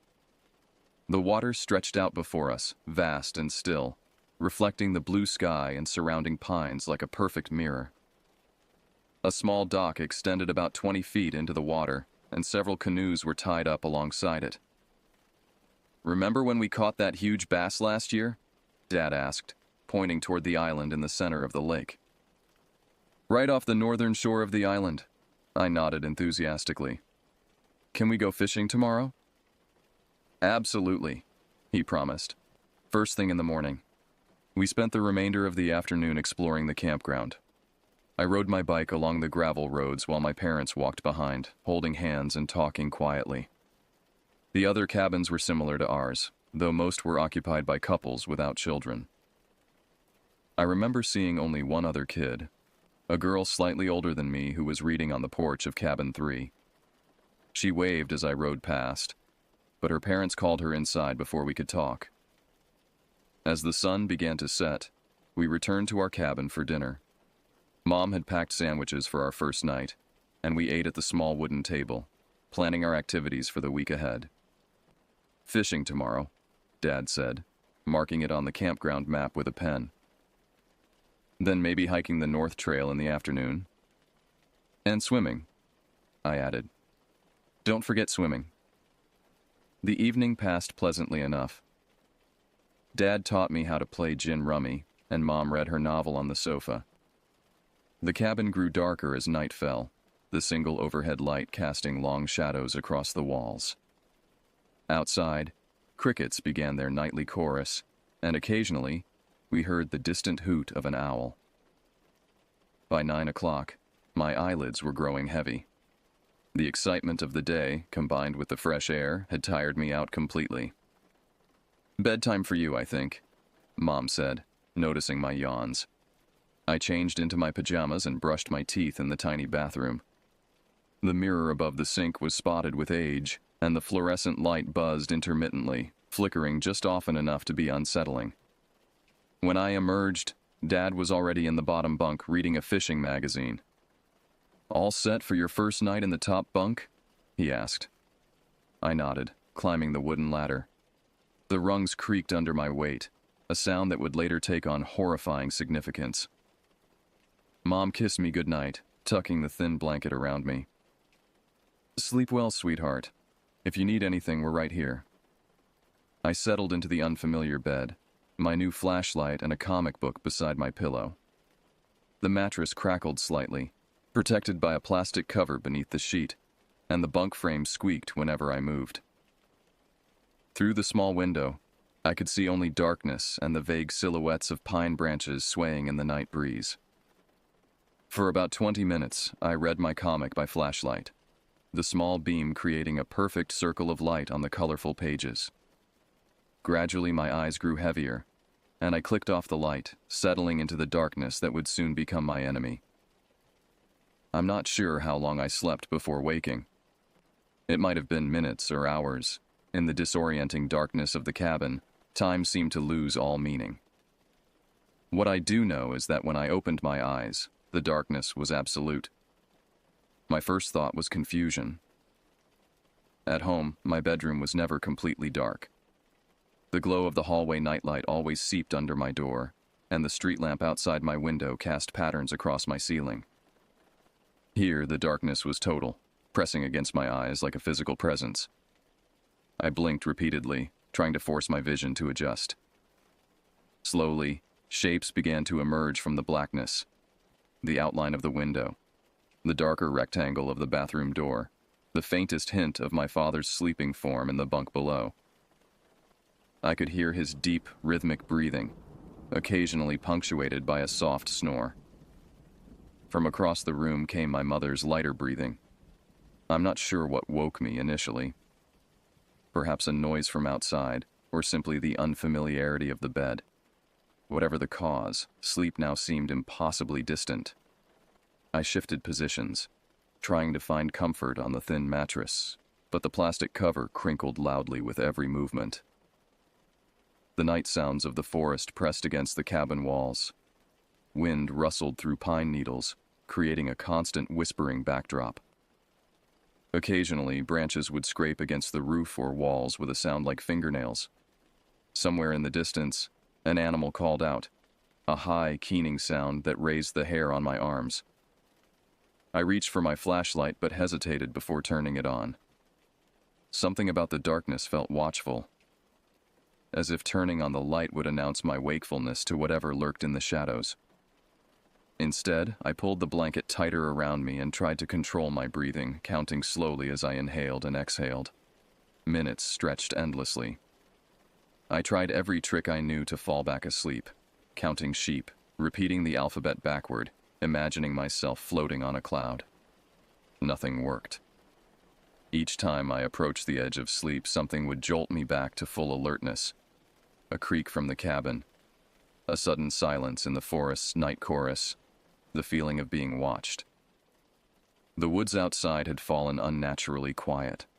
The constant whisper of wind through pines had ceased, and even the distant calls of night creatures had gone silent. The silence was worse than the sounds had been, a waiting, expectant quiet that seemed to hold its breath. I lay perfectly still, my own breathing shallow and quick. Every instinct warned me not to move, not to make a sound.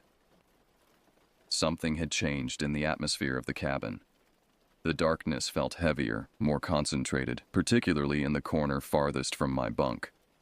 Time became meaningless as I stared into that corner, trying to convince myself that the deeper darkness there was just a trick of my imagination.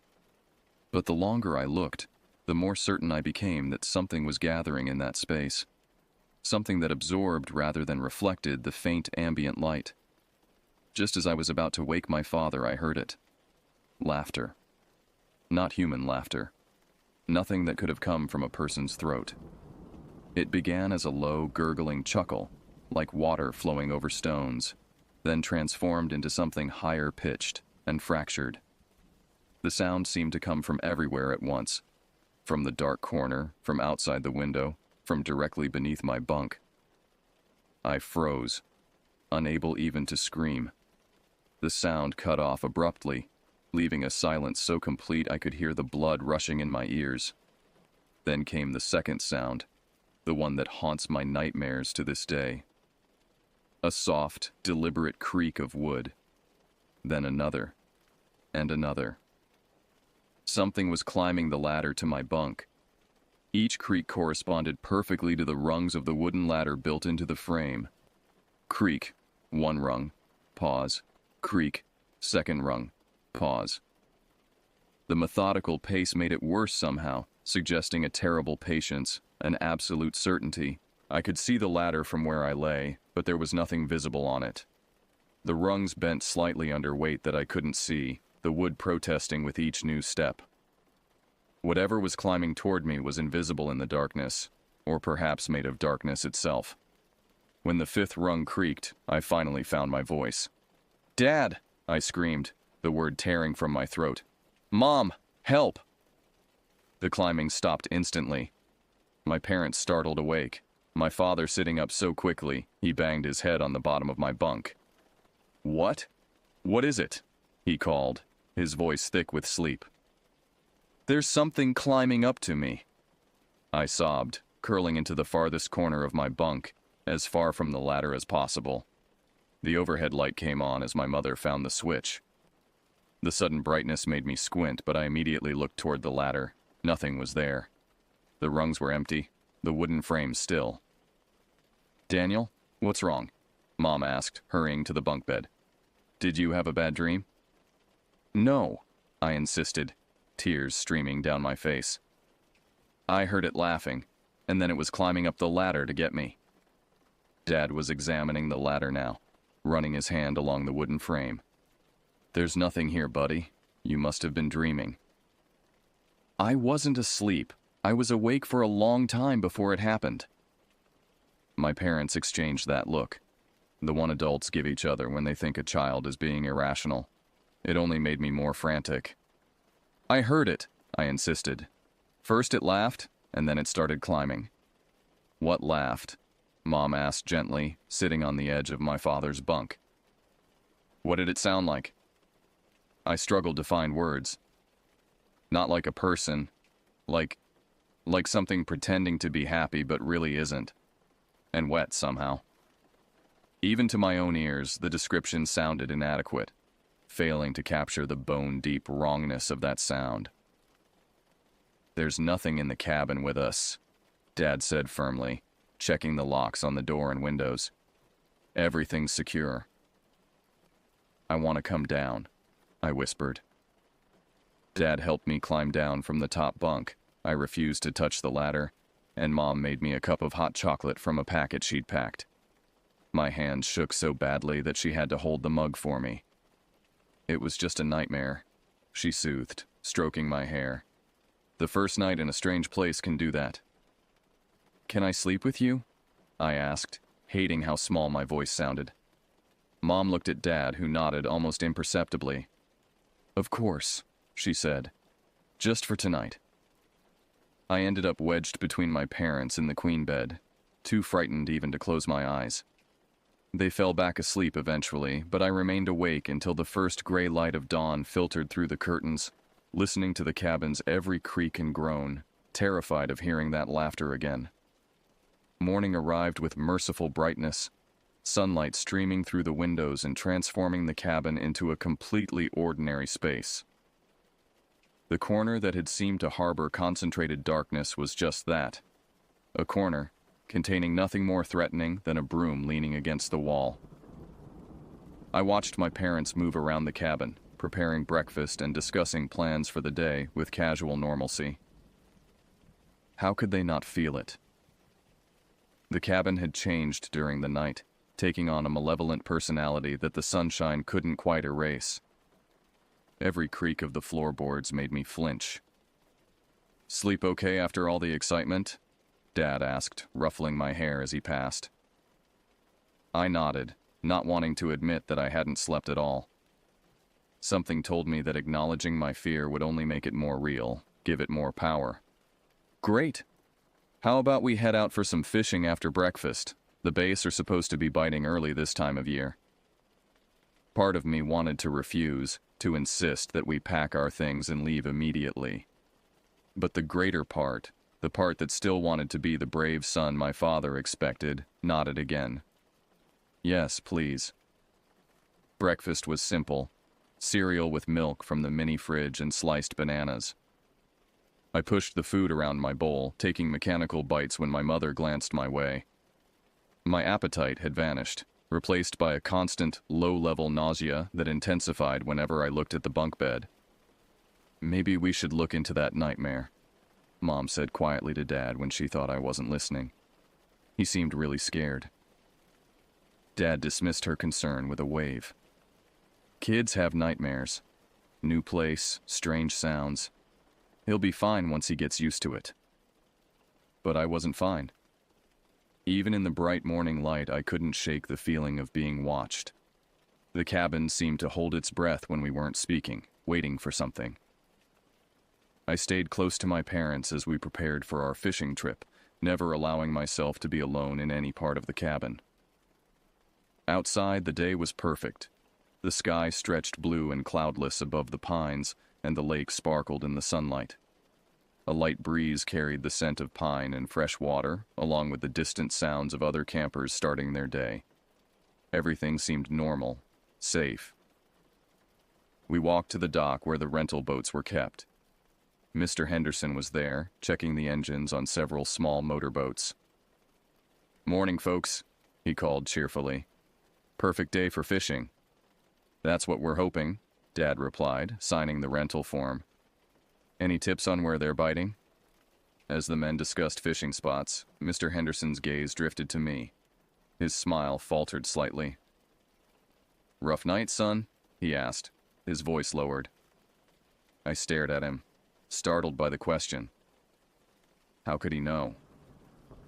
"Daniel had a bit of a nightmare," Mom explained. "First night in a strange place." Mr. Henderson nodded slowly, his eyes never leaving mine. "Cabin 7, right?" "Yeah, some folks have trouble sleeping there, especially kids." A chill spread through my chest. "What do you mean?" He seemed to catch himself, glancing at my parents before answering. "Oh, nothing specific. Just that it's one of our more isolated cabins. The forest sounds can be pretty strange if you're not used to them." Dad finished the paperwork, and we climbed into the small boat. As Mr. Henderson helped push us off from the dock, he leaned close to me. "If it happens again," he said quietly, "try not reacting. Sometimes attention is what it wants." Before I could ask what he meant, Dad started the motor and we pulled away from the dock. I looked back to see Mr. Henderson watching us, his expression unreadable in the morning light. The fishing trip should have been enjoyable. The lake was calm, the fish were biting, and Dad was in his element, showing me how to bait the hook and cast properly. We caught several bass and a good-sized pike, which Dad said we could cook for dinner. But my mind kept returning to Mr. Henderson's words and the events of the night before. What had he meant by, "attention is what it wants"? And who were the "some folks" who had trouble sleeping in cabin 7? "Dad," I said as we drifted in a quiet cove, our lines trailing in the water, "has anyone else said weird things happen in our cabin?" Dad looked up from adjusting his lure.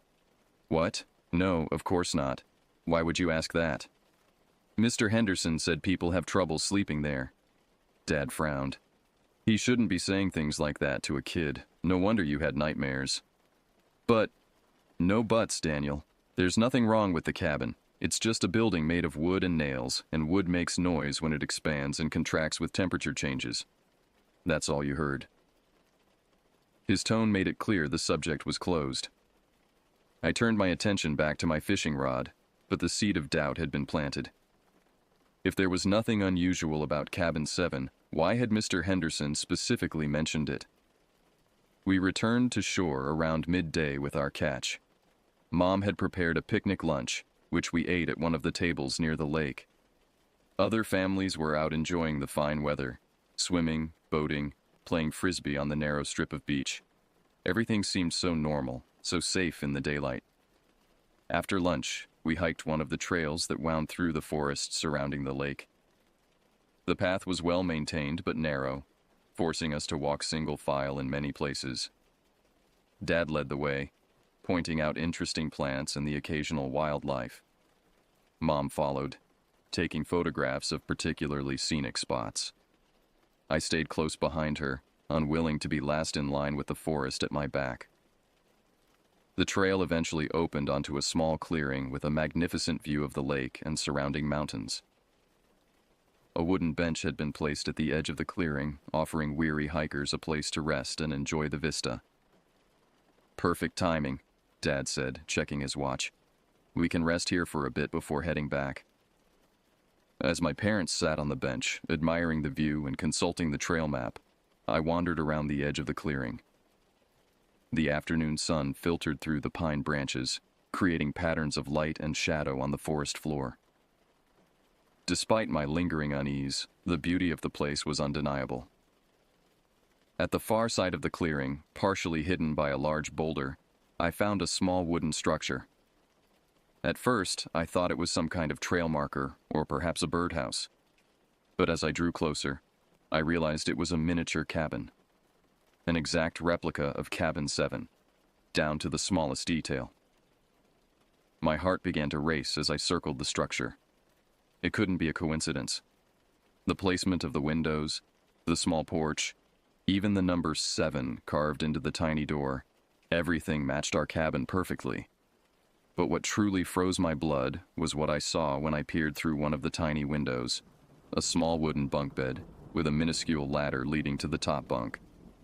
And sitting on that top bunk was a crude wooden figure, roughly the size and shape of an 8-year-old boy. I backed away, stumbling over tree roots in my haste to return to my parents. "Mom, Dad," I called, my voice higher than normal. "I found something weird." They followed me reluctantly, Mom clearly tired from the hike, and Dad checking his watch with increasing frequency. But when I led them to the spot where I'd found the miniature cabin, there was nothing there. Just the boulder and undisturbed forest floor. "It was right here," I insisted, scanning the ground in disbelief. A tiny cabin that looked exactly like ours. "Daniel," Mom said gently, "that's enough. We're not playing games right now." "I'm not playing. It was here." Dad put his hand on my shoulder, his grip slightly too firm. "Son, we're all tired. Let's head back to the real cabin and get some rest before dinner." "But..." "No more, Daniel." His voice left no room for argument. The walk back to camp was silent and tense. I knew what I had seen, but I also knew that insisting would only make my parents more dismissive.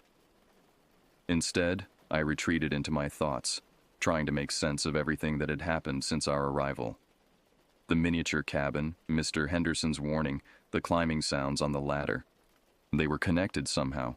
I was certain of it. But how? And more importantly, what would happen when night fell again? As the afternoon waned, a bank of dark clouds moved in from the west, bringing with them a premature twilight. The temperature dropped noticeably, and the breeze that had been pleasant earlier now carried a damp chill that seemed to seep into my bones. "Looks like we might get some rain," Dad observed as we returned to the cabin. "Good thing we got our hiking in early." Inside, Mom began preparing dinner, the small space quickly filling with the smell of frying fish and the potatoes she'd brought from home. Dad cleaned our fishing gear on the porch, the door propped open to let in the last of the daylight. I sat at the table, methodically coloring in a page from the activity book Mom had packed, but my attention was constantly drawn to the bunk bed in the corner. In the fading light, the wooden ladder seemed to stand out in stark relief against the shadows, each rung distinct and somehow threatening. "Can I sleep with you guys again tonight?" I asked, trying to keep my voice casual. Mom and Dad exchanged a look. "Daniel," Dad said, setting down the tackle box he'd been organizing, "you're 8 years old. That's too old to be sleeping with your parents because of a bad dream." "It wasn't a dream," I muttered, pressing the crayon so hard against the paper that it snapped. "What was that?" "Nothing." Mom wiped her hands on a dishcloth and came to sit beside me. "Sweetheart, we understand you were scared last night, but sometimes our minds play tricks on us, especially in new places. There's nothing in this cabin that can hurt you. What if I sleep on the bottom bunk with Dad and you take the top bunk?" I suggested desperately. Dad shook his head. "Your mother needs the regular bed for her back, and I'm too big for the top bunk. It has to be you up there." "Or you could sleep on the sofa," Mom offered, glancing at the small 2-seater against the wall. It was barely long enough for me, let alone for either of my parents. I nodded quickly. "I'll take the sofa." "Are you sure?" Dad asked, frowning. "It won't be very comfortable." "I'm sure." He sighed, clearly disappointed by what he saw as my childishness, but he didn't argue further. "All right, but just for tonight. Tomorrow you're back in the bunk." Dinner should have been delicious. The fresh fish was perfectly cooked, and Mom had even made her special herb butter to go with the potatoes. But each bite stuck in my throat, and I had to force myself to swallow. The approaching night filled me with a dread so profound it was almost physical, a weight pressing down on my chest, Outside, the wind had picked up, driving the first spatters of rain against the cabin windows. The pines swayed and creaked, their shadows dancing across the walls in the lamplight. Every few minutes, thunder rumbled in the distance, drawing steadily closer. Perfect night for ghost stories, Dad joked as he cleared the dinner plates. Mom shot him a warning look. James, don't. What? A little scare is part of the camping experience. He winked at me. Right, buddy? I nodded mechanically, not wanting to seem even more childish in his eyes. But inside I was screaming. Didn't he understand? The last thing I needed was more fear. As if on cue, lightning flashed, momentarily flooding the cabin with harsh white light. In that instant, I thought I saw something move in the corner near the bunk bed. A shadow that didn't quite match any object in the room, a darkness deeper than mere absence of light. Thunder crashed directly overhead, and the cabin's electricity flickered once, twice, and then went out completely. Perfect timing, Dad muttered in the sudden darkness. Everyone stay put. I'll find the flashlights. I heard him moving carefully across the room, bumping into the edge of the table with a muffled curse. Mom's hand found mine in the darkness, her palm cool and reassuring against my sweaty fingers. It's just a power outage, she whispered. Nothing to be afraid of. But in the darkness, my other senses seemed heightened. I could smell the lingering aroma of dinner, the mustiness of the sofa cushions, and underneath it all, something else. A faint, sour odor like spoiled meat or stagnant water. Dad's triumphant, "Aha!" preceded the beam of a flashlight cutting through the darkness. He handed another flashlight to Mom and kept the third for himself. The golden circles of light seemed pitifully small against the pressing darkness. The storm must have knocked out the power, he said, moving to check the circuit breaker on the wall. Might be out for a while. Should we go to bed early? Mom suggested. There's not much else we can do without electricity. The thought of trying to sleep while that thing, whatever it was, moved freely in the darkness was unbearable. Can't we play a game or something? I pleaded. Dad checked his watch, illuminating the face with his flashlight. It's only 8:30. I guess we could play cards for a bit. We gathered at the table, the 3 flashlights positioned to create a pool of light in the center. Dad dealt a hand of Go Fish, but my attention kept straying to the edges of the light, where shadows seemed to pulse and shift with a life of their own. The storm intensified, rain now hammering against the roof and windows. Occasionally, the wind would gust with such force that the entire cabin would shudder, the timbers groaning in protest. Each time this happened, I would flinch, certain that it was not the wind, but something else testing the cabin's strength, looking for a way in. Or perhaps it was already inside. As we played, I became aware of a pattern to the sounds within the cabin. Beneath the storm's fury, there was a subtle rhythm, a soft creak, pause, another creak, pause, moving slowly around the perimeter of the room, always just beyond the reach of our flashlight beams. Dad, I whispered during Mom's turn. Do you hear that? Hear what? He asked, sorting his cards. The creaking. It's moving around the room. He cocked his head, listening. It's just the wind, Daniel. Old buildings make noise during storms. But it wasn't the wind. The wind was chaotic, random. This was deliberate, methodical, and it was drawing closer to our table with each circuit of the room. I tried to focus on the game, but my hands were shaking so badly I could barely hold my cards. When my turn came, I fumbled the draw, sending cards scattering across the table. Sorry, I mumbled, gathering them up.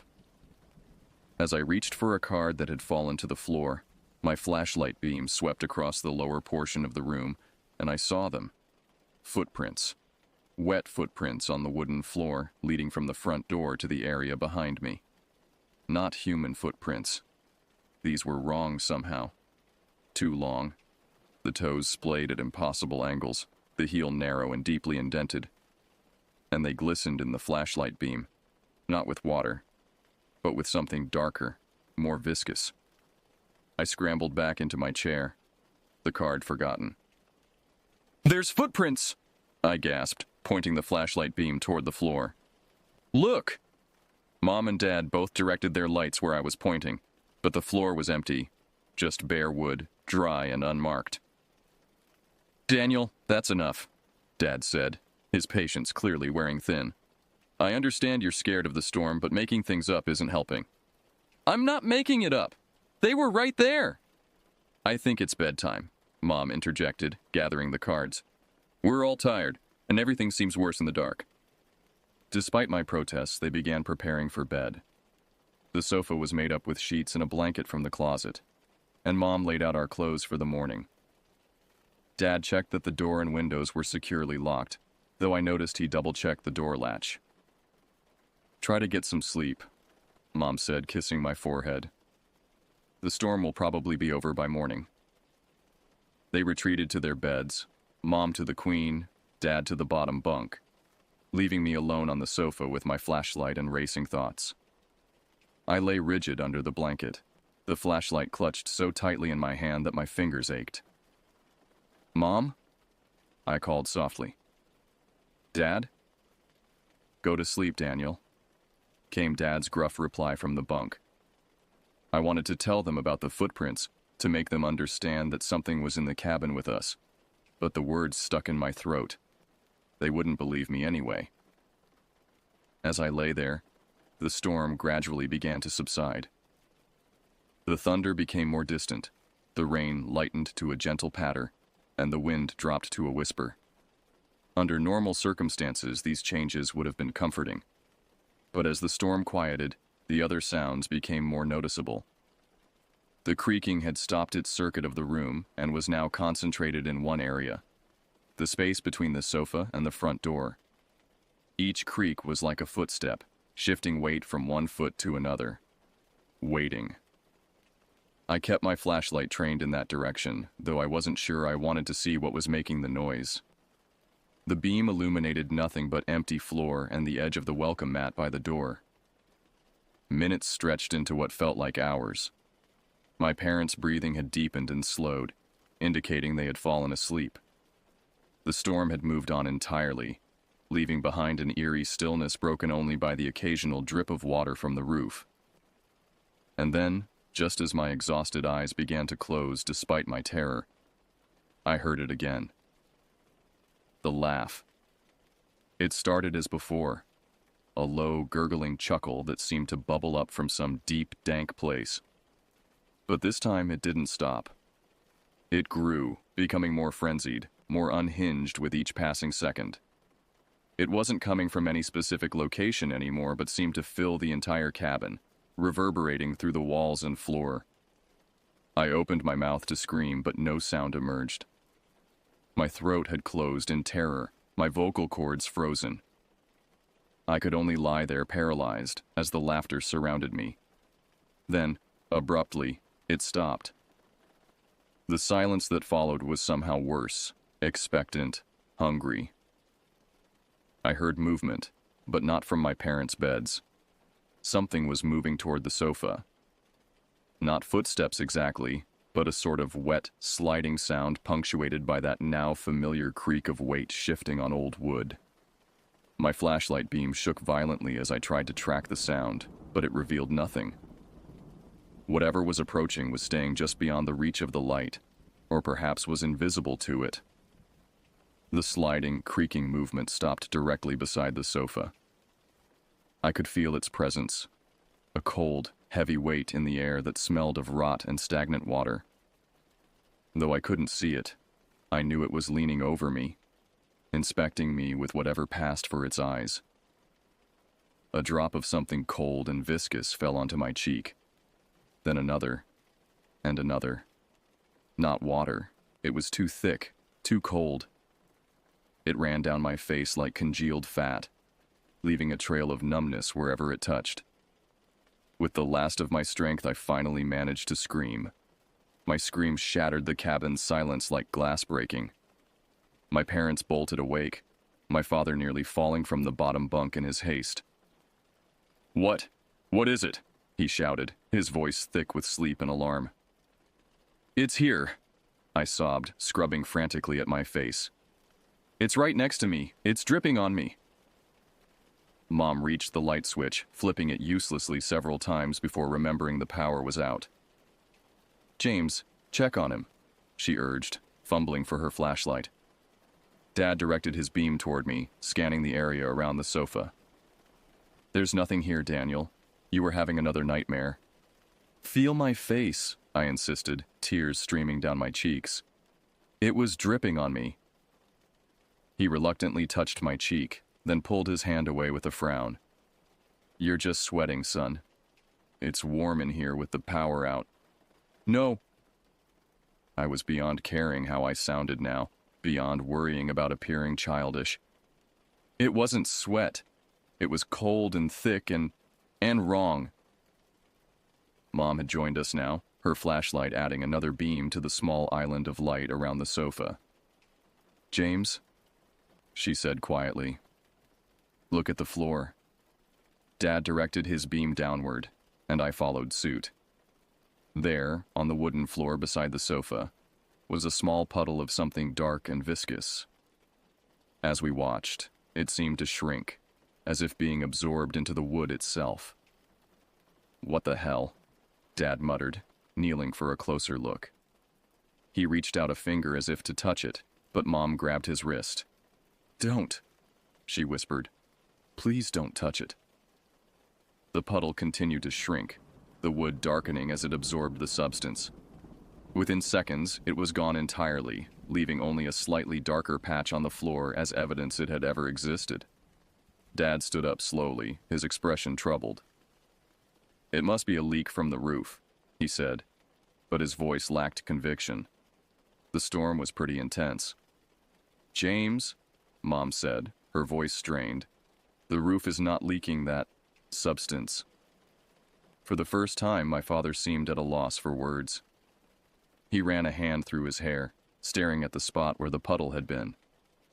"I want to leave," I said, my voice small but determined. "Please, can we go home?" Dad sighed deeply. "Daniel, it's the middle of the night. We can't just pack up and leave." "Why not?" Mom asked, surprising us both. "If Daniel is this frightened, maybe we should consider it." "Because it's pouring rain, the roads will be slick, and we'd have to pack everything in the dark," Dad listed, gesturing with his flashlight. "It's not practical. We'll discuss it in the morning." "I'm not staying here," I insisted, clutching my blanket around me like armor. "It's going to come back." "What is?" Dad demanded, his patience clearly at an end. "What exactly do you think is in this cabin with us?" I opened my mouth to answer, then closed it again. How could I explain something I didn't understand myself? How could I describe the presence I felt, the wrongness of that laughter, the impossible weight that seemed to press against reality wherever it moved? "I don't know," I admitted finally. "But it's bad, really bad." Dad rubbed his face wearily. "Look, I understand you're scared, but there's a rational explanation for everything that's happened. The creaking is the cabin settling. The puddle is a leak we haven't located yet. And the laughter..." He hesitated. "The laughter was probably just the wind through the trees." "It wasn't the wind," I said stubbornly, "and it climbed the ladder." "Wood expands and contracts with temperature changes," he explained for what felt like the 100th time. "The ladder was creaking because the temperature dropped after we went to bed." Mom placed a hand on his arm. "James, maybe we should..." Whatever she was about to suggest was cut off by a sharp knock at the cabin door. We all froze, flashlight beams converging on the door in perfect synchronicity. The digital clock on Dad's wrist read 2:17 a.m. "Who would be knocking at this hour?" Mom whispered. Dad handed her his flashlight. "Stay here with Daniel." "James, don't..." But he was already moving toward the door, his shoulders squared with determination that couldn't quite mask his unease. He peered through the small window beside the door, then stepped back with a frown. "It's Henderson," he said, sounding surprised. The camp manager. He unlocked the door and opened it a few inches, keeping his body positioned to block anyone from entering. Mr. Henderson, is everything all right? The man who stood on our porch looked nothing like the friendly camp manager who had greeted us upon arrival. His clothes were disheveled, his hair wild as if he'd been running his hands through it repeatedly. But it was his expression that sent a chill through me, a mixture of fear and grim resignation. I heard the scream, he said without preamble. All the way from my cabin. Dad's posture stiffened. My son had a nightmare. Everything's fine. Henderson's gaze shifted, looking past Dad to where Mom and I huddled on the sofa. His eyes locked with mine, and in that moment, I knew with absolute certainty that he understood, that he knew exactly what was happening in Cabin 7. It wasn't a nightmare, he said quietly. Was it, son? Before Dad could respond, Henderson pushed past him into the cabin, closing the door firmly behind him. He moved with a nervous energy, checking the corners of the room with quick, darting glances. Mr. Henderson, Mom began, this is highly inappropriate. You need to leave, he interrupted, his voice low and urgent. Pack your things and get out now, while it's resting. While what is resting? Dad demanded, anger beginning to replace his initial shock. What are you talking about? Henderson ignored him, addressing me directly. What did you see? What did it do? I swallowed hard. It laughed, and climbed the ladder the first night. Tonight it was by the sofa. It dripped on me. He nodded as if this confirmed something. It's escalating faster than usual. You need to go. Now. Now wait just a minute, Dad interjected, stepping between Henderson and me. You can't come in here in the middle of the night frightening my family with this nonsense. It's not nonsense, Henderson snapped. And deep down, you know that. You saw something on that floor, didn't you? Something that shouldn't exist. Dad's momentary silence was answer enough. What is it? Mom asked, her arm tightening around my shoulders. What's in this cabin? Henderson ran a hand over his face, suddenly looking much older than he had appeared during our check-in. I don't know what to call it. Not exactly. But it's been here as long as the campground has existed. A ghost? Dad scoffed, but his voice lacked conviction. No. Henderson shook his head firmly. Not a ghost. Ghosts were once people. This was never human. A profound silence followed his words, broken only by the soft patter of rain on the roof. Most adults can't perceive it, Henderson continued, his voice dropping to little more than a whisper. Children can, though, especially sensitive ones. He nodded toward me, like your boy here. Why didn't you warn us? Mom demanded, her voice tight with fear and anger. Henderson's laugh was bitter. Would you have believed me? Would you have turned around and driven home if I'd told you an ancient, malevolent entity resides in Cabin 7 and has a particular fondness for children? You could have given us a different cabin, Dad pointed out. They're all booked. Summer season. Henderson's expression darkened. And it doesn't always manifest. Sometimes months go by without an incident, I hoped. He trailed off, then squared his shoulders. It doesn't matter what I hoped. You need to leave. Now. In the middle of the night, in this weather? Dad gestured toward the window where rain still streaked the glass. Better than staying here, Henderson insisted. It's only going to get worse. First night it makes contact. Second night it begins physical manifestation. Third night... He glanced at me, then apparently thought better of whatever he'd been about to say. There won't be a third night, not for your son. Mom stood abruptly. I'm packing our things. James, get the car ready. To my surprise, Dad didn't argue. The certainty in Henderson's voice, combined with what we'd all witnessed, seemed to have finally broken through his skepticism.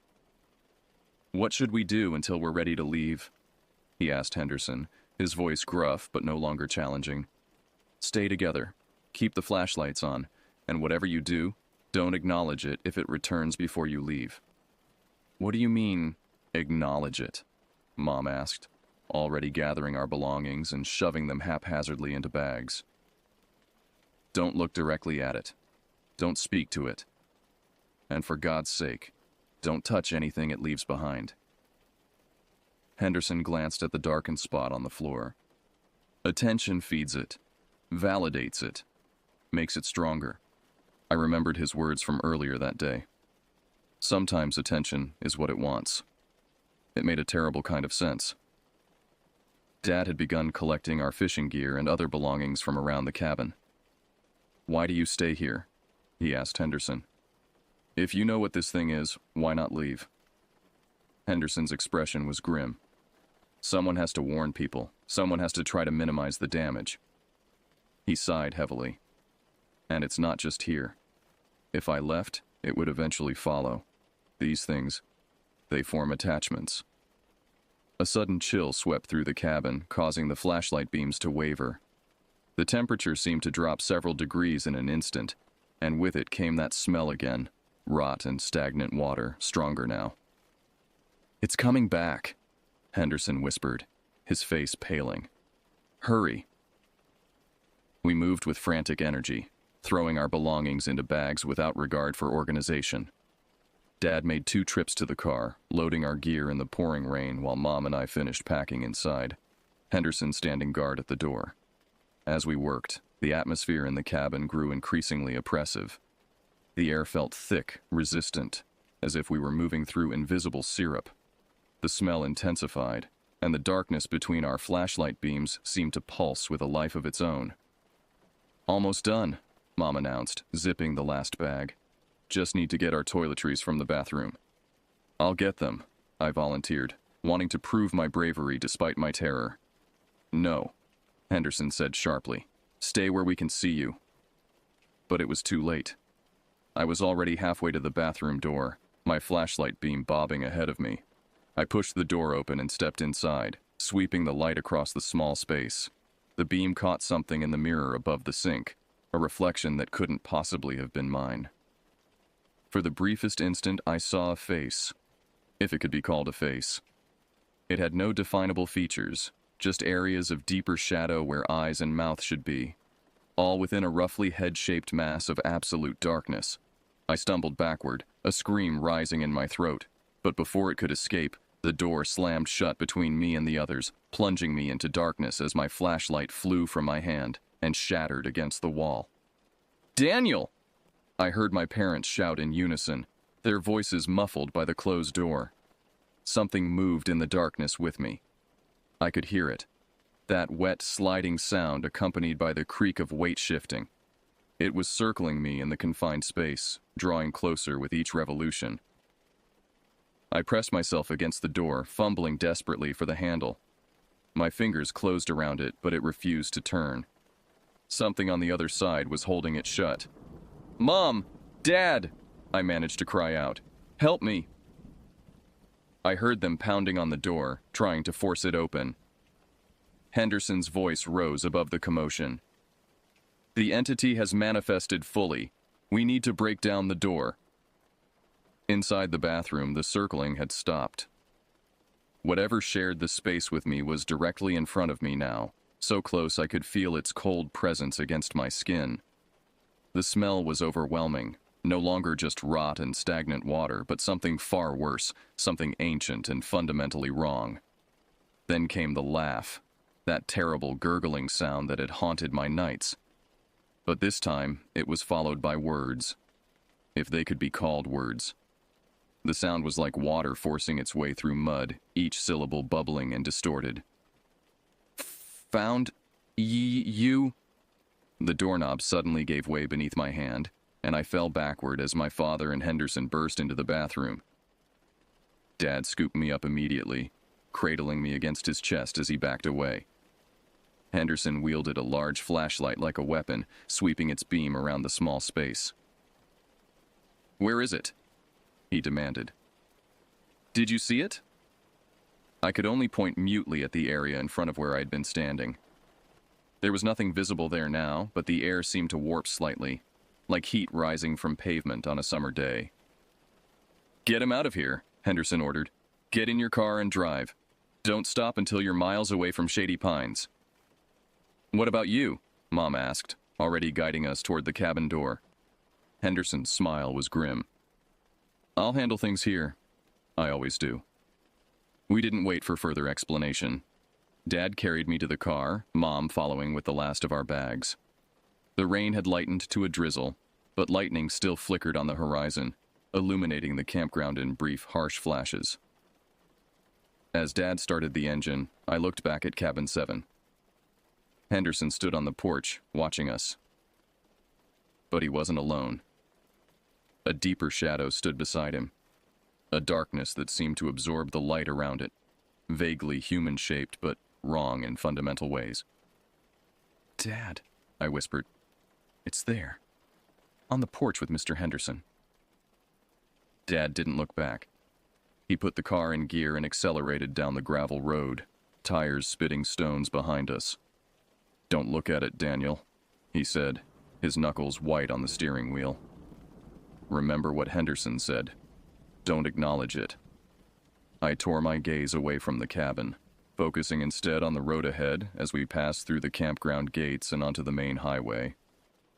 Only when we were several miles away, the campground long lost to the darkness behind us, did any of us speak again. Are we safe now? I asked, my voice small in the car's quiet interior. Mom reached back from the passenger seat to squeeze my hand.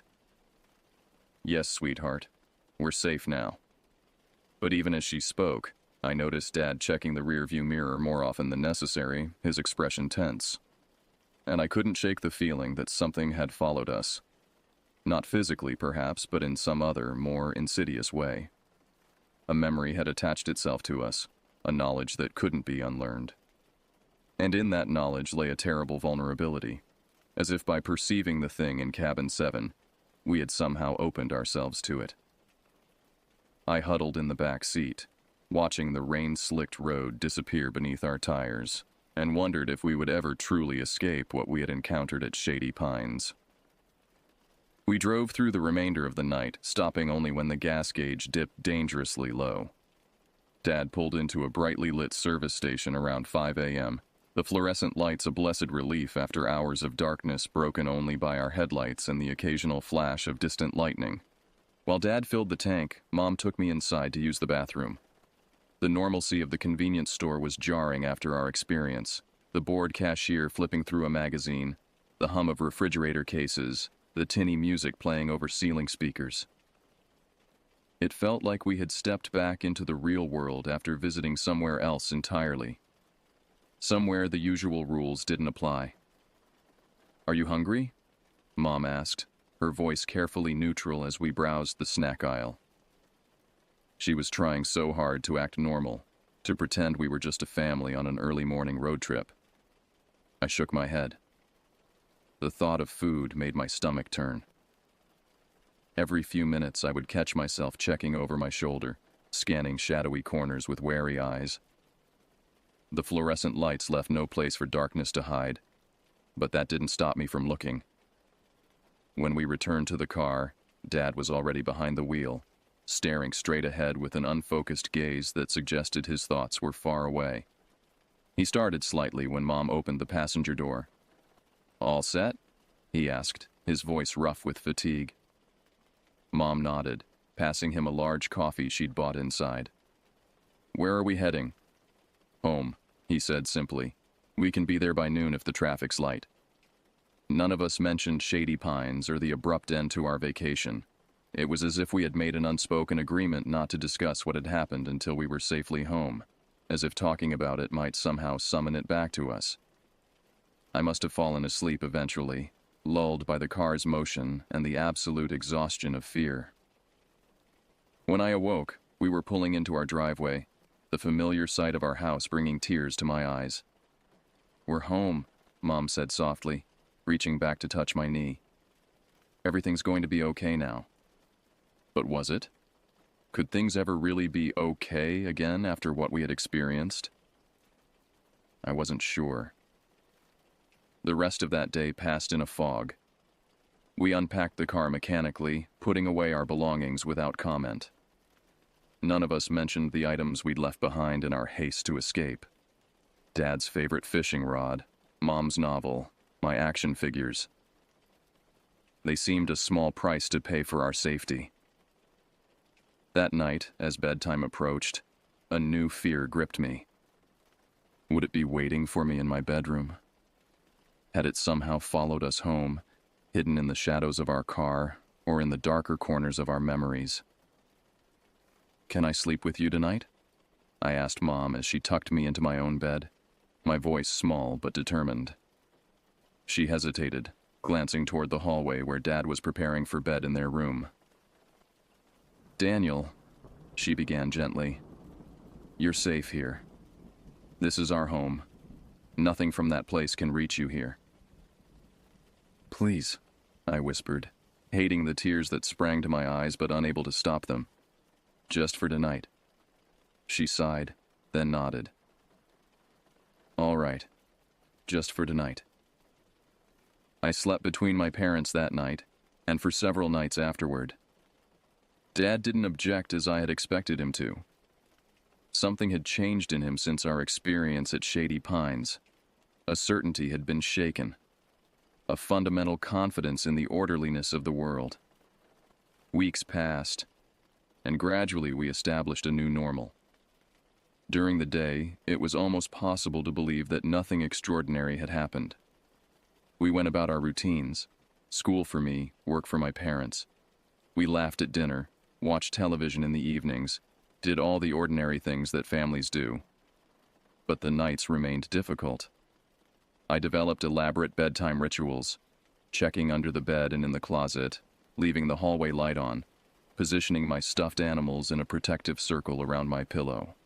Mom and Dad indulged these behaviors without comment, perhaps understanding that they were my way of regaining some sense of control. Dad researched Shady Pines campground online, though he tried to hide this from me. I caught glimpses of his computer screen sometimes. Forum posts from other campers, historical records of the area, old newspaper articles. I never asked what he found, and he never volunteered the information. Mom became jumpier, startling at unexpected sounds and keeping lights on throughout the house well into the night. She began sleeping with a small lamp on her bedside table, something she had never done before. As for me, I developed a heightened awareness of darkness. Not just the absence of light, but the quality of shadows, the weight of them. I could sense the difference between ordinary darkness and something else. Something watching, waiting. I learned to trust this awareness, to respect it. About a month after our return, I woke in the middle of the night to find my room colder than usual. The digital clock on my bedside table read 3:17 a.m., what I would later learn is called the dead hour, when the veil between worlds is supposedly at its thinnest. My nightlight cast a weak glow across the room, barely penetrating the shadows that gathered in the corners. As I lay there, fully awake and instantly alert, I became aware of a presence. Not in my room, but nearby. Somewhere in our house, something was moving. I slipped out of bed and padded to my bedroom door, pressing my ear against it. The hallway beyond was silent, but it was a silence that felt expectant, as if the air itself was holding its breath. Slowly, carefully, I turned the doorknob and eased the door open a crack. The hallway was dark except for the faint glow from the bathroom nightlight at the far end. Nothing moved in that limited field of view, but the feeling of a presence remained, stronger now. I should have been terrified. After what had happened at Shady Pines, any hint of that supernatural darkness should have sent me running to my parents' room. But something was different this time. The presence didn't feel threatening. It felt protective. With a courage I didn't know I possessed, I opened the door wider and stepped into the hallway. The temperature dropped noticeably, my breath fogging slightly in the chill air. At the end of the hall, a shadow moved. Not the amorphous, consuming darkness from the cabin, but something more defined, more purposeful. It was roughly the shape of a man, tall and broad-shouldered. As I watched, it turned toward me, though I couldn't make out any features in the gloom. For a long moment, we regarded each other across the length of the hallway. Then it raised a hand, a clear gesture of reassurance or farewell, and faded into the darkness. The next morning, we received a letter. There was no return address, but the postmark was from the town nearest to Shady Pines. Inside was a single sheet of paper with a short message written in a shaky hand. "It won't bother you again. I've made sure of that. But be cautious in dark places. Once you've seen them, they can sometimes see you too. G.H." Dad read the note 3 times, then silently passed it to Mom. Neither of them explained it to me, but they didn't need to. I understood that G.H. was Gerald Henderson, the camp manager who had helped us escape. What I didn't understand until years later was the sacrifice his message implied. That was the last direct contact we had with anything related to Shady Pines, but the experience left its mark on all of us. Dad became more open-minded about things he couldn't explain. Mom developed an interest in protective folklore and filled our house with subtle wardings: horseshoes over doorways, bundles of herbs hung in windows, lines of salt on windowsills that she would replace monthly. As for me, I never again slept on the top bunk of a bunk bed. Even now, as an adult, I can't bring myself to climb those wooden ladders. The sound of them creaking under weight is enough to send ice through my veins. But I gained something too, an awareness of the world beyond the visible, beyond the explainable. Most people go through life never encountering the darker truths that exist in the shadows. I sometimes envy them their innocence, but I can't regret the knowledge. It has made me cautious but not fearful, respectful of darkness but not ruled by it. And on certain nights, when the wind sounds like laughter and shadows seem deeper than they should be, I sense that protective presence again, a guardian standing between me and whatever waits in the darkness. I don't know if it's Henderson or something else entirely, but I'm grateful for it nonetheless. Some experiences change you forever. What happened at Shady Pines Campground in the summer of 2010 was such an experience for me. It opened my eyes to a reality most people never glimpse, and while that vision came with a burden of fear, it also came with a deeper understanding of the world and its mysteries. I've never returned to Shady Pines, and I never will. Some places should be left alone, their secrets undisturbed. But I've made my peace with what happened there, and with the knowledge that the world is stranger and more dangerous than most people realize. The darkness taught me to fear, but it also taught me to survive. And in the end, that's the most important lesson of all. I'm 23 now, sitting in my apartment with the lights on despite the late hour. Outside, rain taps against the windows, and thunder rumbles in the distance. Storms still make me uneasy, though I've learned to manage the anxiety they provoke. My laptop is open before me, the screen displaying the website I've been monitoring for months. Shady Pines Campground closed permanently, the headline announces. The article beneath it cites declining tourism and maintenance issues as the reasons for the closure, but I know better. I click through to another tab where I've compiled news reports spanning the 15 years since our family's experience. Disappearances mostly. Campers who wandered off and were never found. Children who vanished from tents and cabins, only to turn up miles away with no memory of how they'd gotten there. And deaths, too few to establish a pattern that might attract serious investigation, but too many for coincidence. And always, in the background of these stories, brief mentions of the camp manager who'd worked at Shady Pines for over 30 years, Gerald Henderson, described by all as helpful, concerned, somehow always first on the scene when things went wrong. Until 3 months ago, when Henderson himself disappeared. The official report says he went fishing on the lake and never returned. His boat was found drifting empty, no sign of struggle or accident. The authorities concluded he had fallen overboard and drowned, though his body was never recovered. I know different. The letter I received the week after his disappearance confirmed what I had suspected. It's done, the note read in that same shaky handwriting. Cabin 7 is empty now. I've taken it with me, as far from others as I can. Don't come looking. Live well. GH. My phone rings, startling me from my thoughts. It's Dad, calling much later than he usually would. Did you see the news? He asks without preamble when I answer. About Shady Pines? Yes. A long pause follows, filled with the static of unsaid things. My parents and I have never fully discussed what happened that summer. We've referenced it obliquely over the years, acknowledging its impact on our lives without examining the details too closely. Do you think it's really over? Dad finally asks, his voice carrying the weight of 15 years of unanswered questions. I think Henderson made sure of it, I reply. Another pause, shorter this time. Your mother wants to know if you're still coming for dinner this weekend. The abrupt change of subject is so typical of my father that I almost laugh. Yes, I'll be there. Tell her I'm bringing dessert. Good. That's good. He clears his throat. Daniel, do you ever... I'm fine, Dad.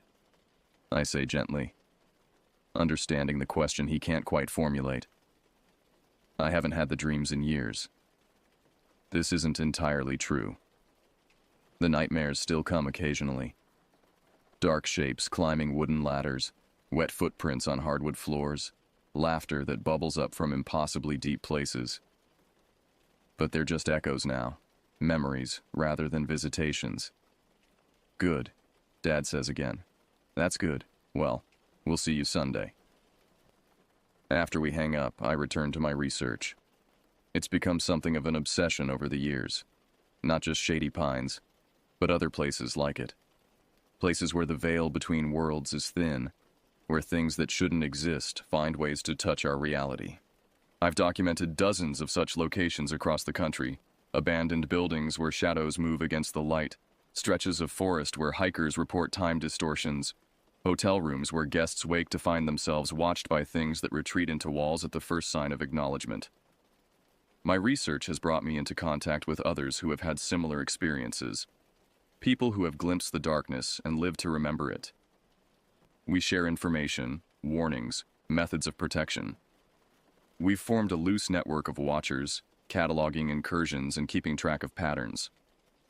It was through this network that I learned of Henderson's final plan. He'd been containing the entity in Cabin 7 for decades, binding it through means he never fully explained to anyone. But he was growing old, his strength failing, and he knew he couldn't maintain the binding much longer. So he made a choice, the only choice that would ensure the safety of others. He lured the entity onto the lake, to the very center where the water runs deepest, and he took it down with him into the darkness, a final sacrifice to end a lifetime of guardianship. The storm outside intensifies, lightning flashing in rapid succession.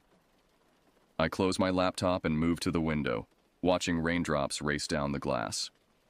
In their trails, I can almost see patterns forming, meaningful arrangements just beyond my comprehension. This is what remains of my experience at Shady Pines. Not fear, but awareness. An understanding that reality has depths most people never plumb, currents that move beneath the surface of normal perception. I turn from the window and methodically check the apartment. Doors locked, salt lines intact on the windowsills, protective symbols subtly incorporated into the decor. Not out of fear, but out of respect for what I know exists. As I prepare for bed, I think of Henderson and hope that whatever peace is possible has found him. I think of my parents, who learned to accept a world broader and stranger than they had believed possible.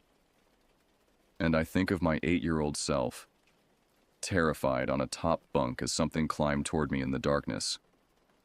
We survived, all of us. Changed, certainly, marked in ways that can never be erased. But we survived. I switch off the bedside lamp but leave the hallway light on, a concession to old habits. As darkness fills the room, I sense rather than see the now familiar presence take up its station in the corner. My guardian, my protector, following me from home to college to this small apartment. Good night, I whisper to the darkness, and in the silence that follows, I find comfort rather than fear. Some battles continue long after the initial conflict ends. Some enemies never fully retreat. But I've learned that the same is true of allies, of the forces that stand against the darkness. As I drift towards sleep, I carry this knowledge with me like a talisman. Darkness exists, but it does not rule unchallenged. And those who have seen it, who have named it and survived it, are never truly alone in their vigilance. This is the legacy of Cabin 7. This is what remains when terror fades and wisdom takes root. This is how I live now, eyes open, mind aware, spirit unbowed by the weight of knowing. In the hallway beyond my bedroom door, a floorboard creaks softly. I smile into the darkness and close my eyes.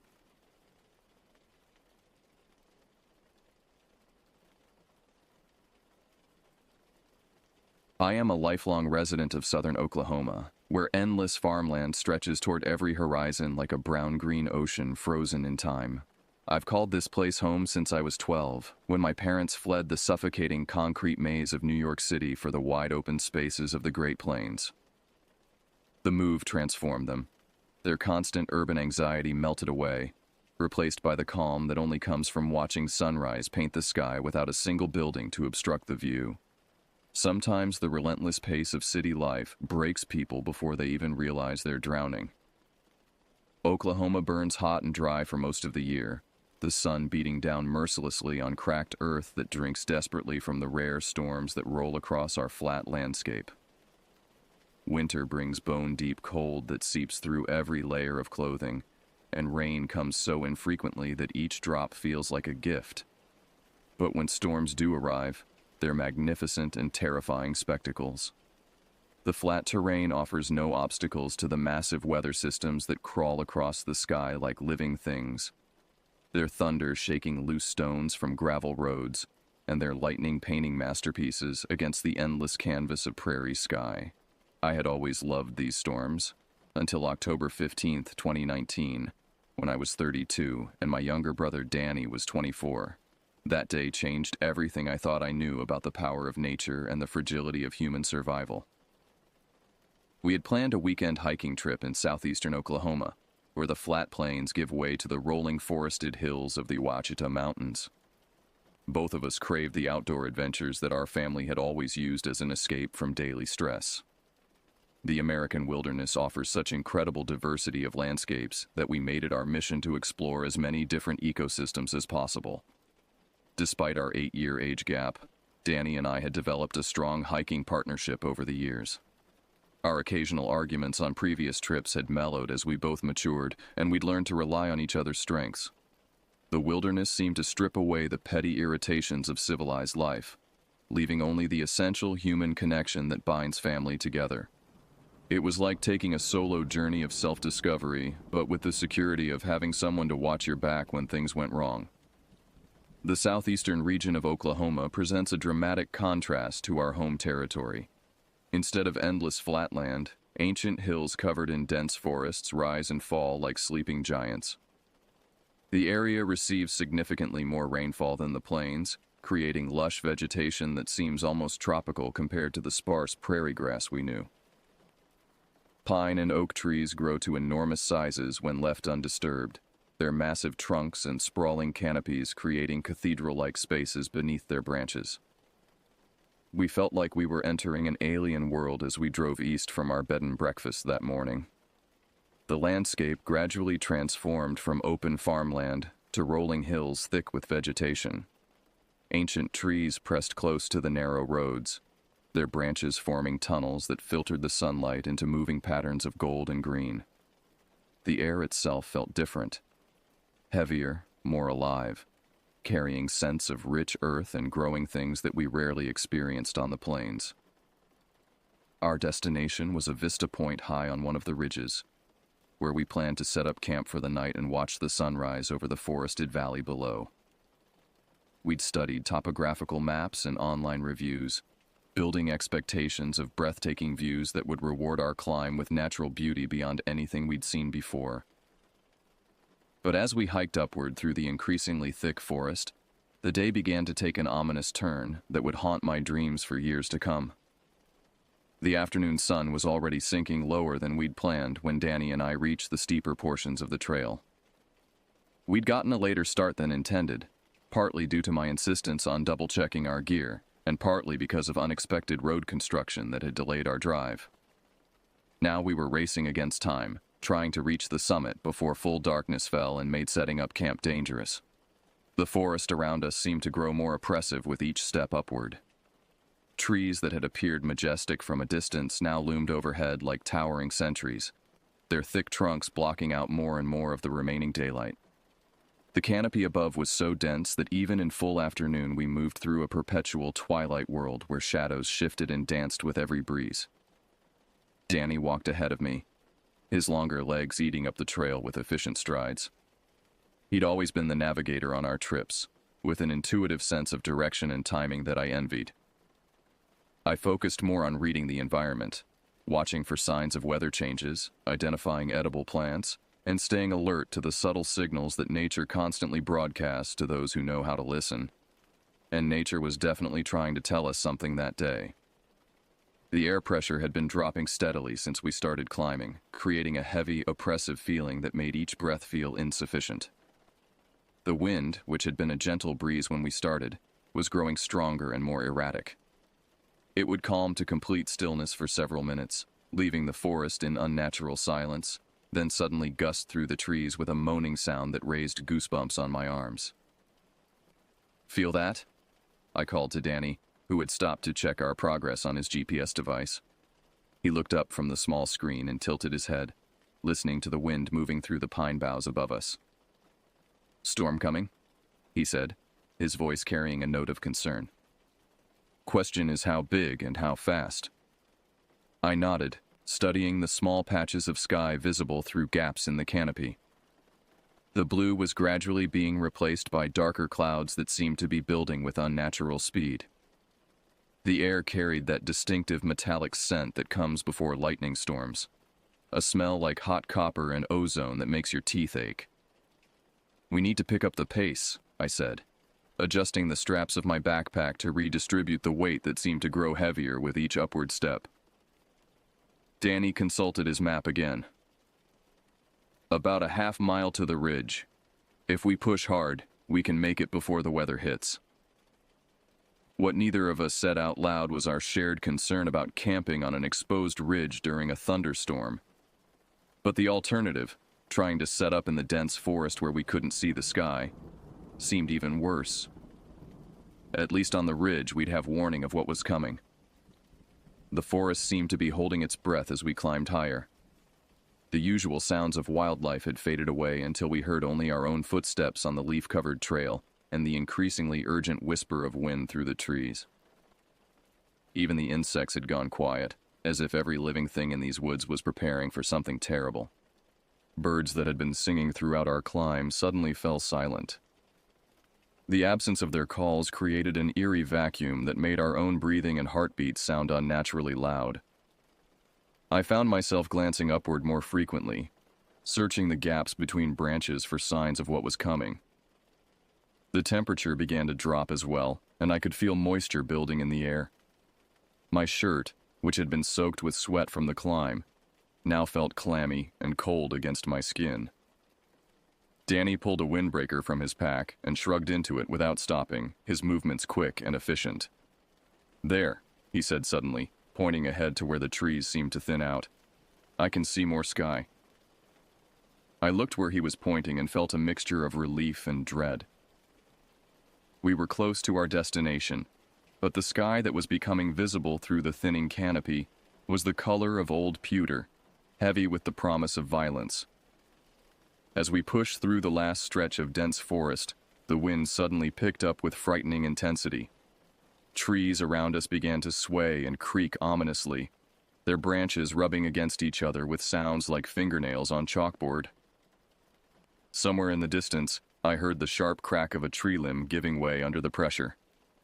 That's when I caught my first glimpse of what was circling high above the forest canopy, barely visible against the darkening clouds. Something large and dark was riding the wind currents, with an ease that defied the growing storm.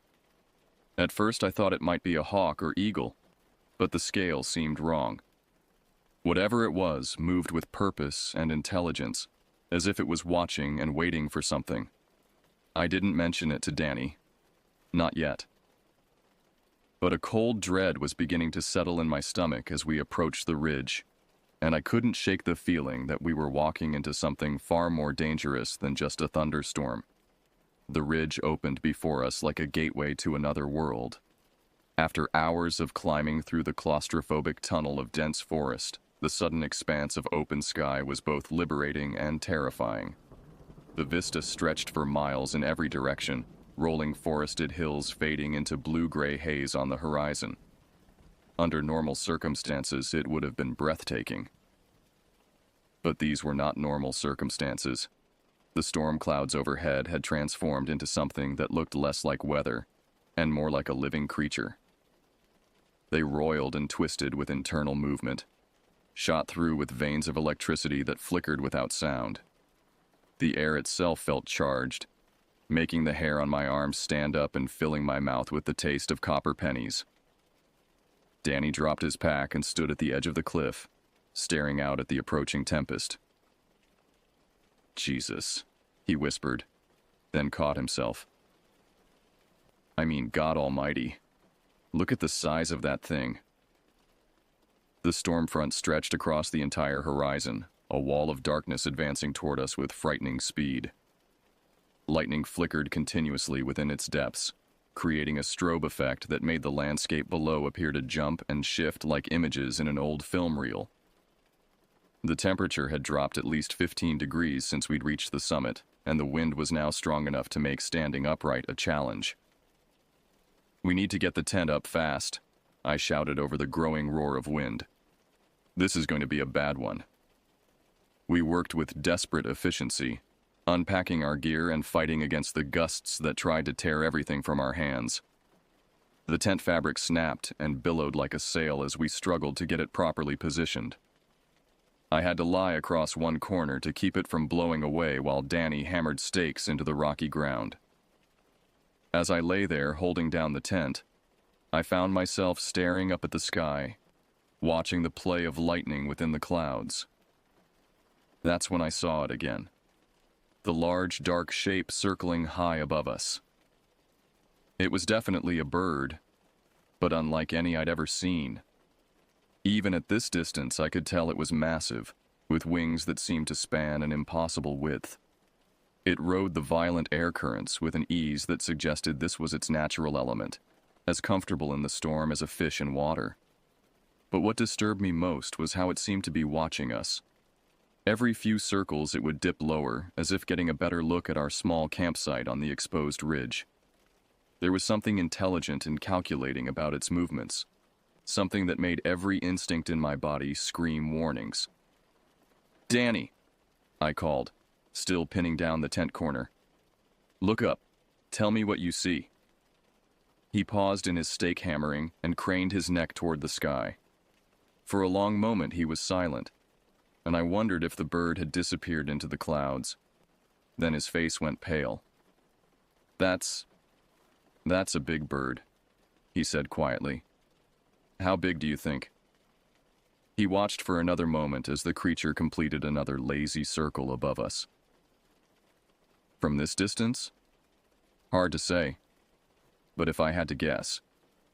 He paused as if reluctant to voice his estimate. "Maybe 8-10 foot wingspan. Could be bigger." A chill that had nothing to do with the dropping temperature ran through me. Birds of prey with 10-foot wingspans were not native to Oklahoma. Hell, they weren't native to North America. The largest raptors in our region topped out at maybe 4 feet, and even the massive condors of California only reached 9 feet at most. "What do you think it is?" I asked. Danny shook his head, still watching the sky. I don't know. Never seen anything like it. The first fat raindrops began to fall as we finished securing the tent. They hit with surprising force, each one feeling like a small pebble thrown from the sky. Within minutes, the gentle drops had become a steady downpour, and within minutes after that, a torrential deluge that turned the world into a gray curtain of water. We scrambled into the tent just as the first real lightning bolt split the sky directly overhead. The thunder that followed was so loud and immediate that it felt like the mountain itself was cracking apart beneath us. The sound didn't just hit our ears, it reverberated through our chests and bones, a physical force that left us gasping. "We're too exposed up here," Danny said, his voice tight with fear. "If that lightning gets any closer..." Another bolt cut off his words, this one close enough that we could smell the ozone in its wake. The thunder was instantaneous, a crushing wave of sound that made the tent walls flutter like leaves. In the brief moment of electric daylight, I caught a glimpse of something that made my blood freeze. The bird was much closer now, close enough that I could see details that should have been impossible from such a distance. Its feathers were so black they seemed to absorb light, and its eyes were fixed directly on our tent with an intelligence that was deeply, fundamentally wrong. But it was the size that truly terrified me. This wasn't a 10-foot wingspan. This creature was easily twice that size, with talons that looked like they could crush a car and a beak that could have torn through steel. It hung motionless in the howling wind, defying physics and common sense, watching us with the patience of a predator that knew its prey had nowhere to run. I blinked, and it was gone, vanished back into the roiling clouds as if it had never been there at all. "Did you see?" I started to ask Danny, but another lightning strike lit up the sky, and this time I could see multiple shapes moving within the storm. Large, dark forms that rode the wind with impossible grace, circling our small refuge like sharks around a sinking ship. We were no longer alone on the mountain. As full darkness fell over the ridge, the storm reached a fever pitch that defied everything I thought I knew about weather. Lightning struck continuously now, turning night into a strobe-lit nightmare where shadows jumped and danced with each electric flash. The thunder had become a constant rumble that we felt in our bones, punctuated by sharp cracks that sounded like the sky itself was breaking apart. Inside our tent, Danny and I huddled in our sleeping bags, trying to project a calm we didn't feel. The LED lantern cast a small circle of warm light that made the violent world outside seem almost unreal.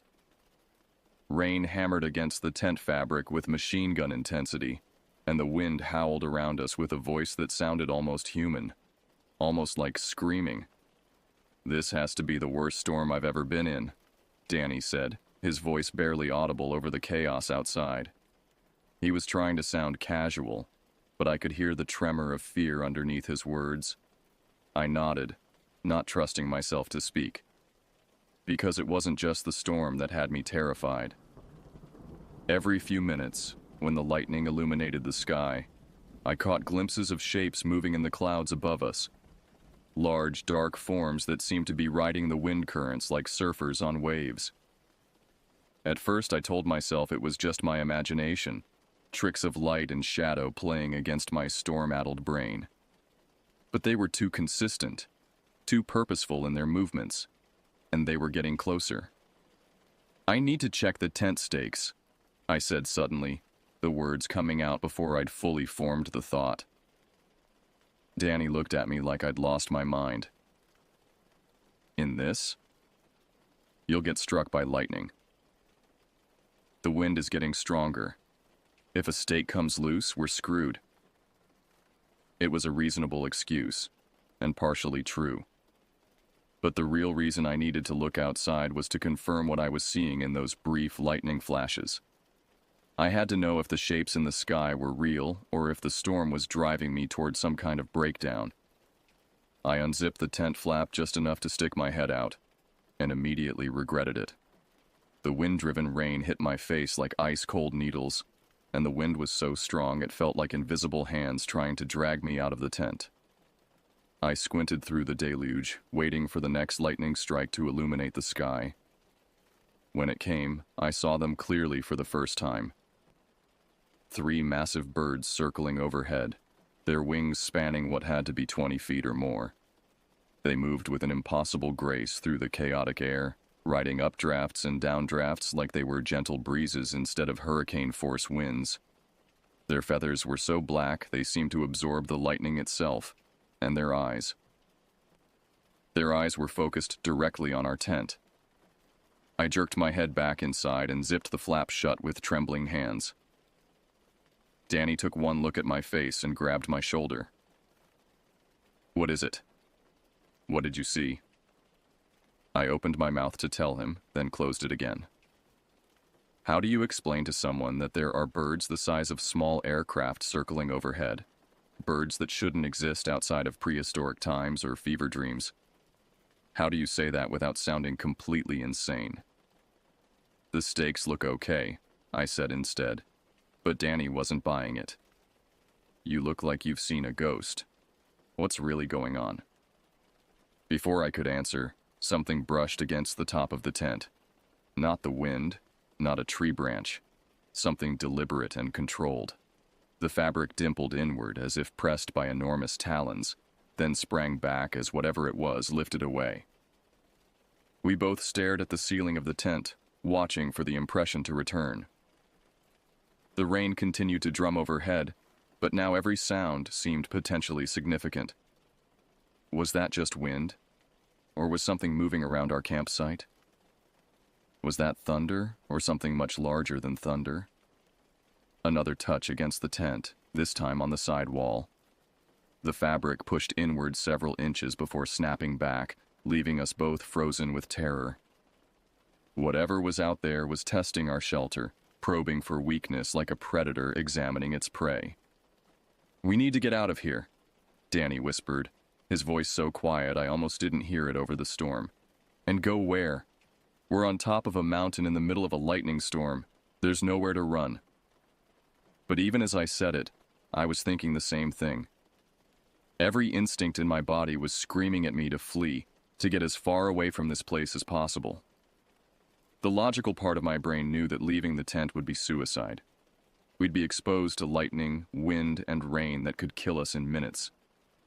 But the primitive animal part of my brain didn't care about logic. It only knew that something very large and very dangerous was circling our position, and staying put meant becoming prey. The touching stopped as suddenly as it had started, leaving us in tense silence broken only by the storm. We waited, every muscle coiled, for whatever was going to happen next.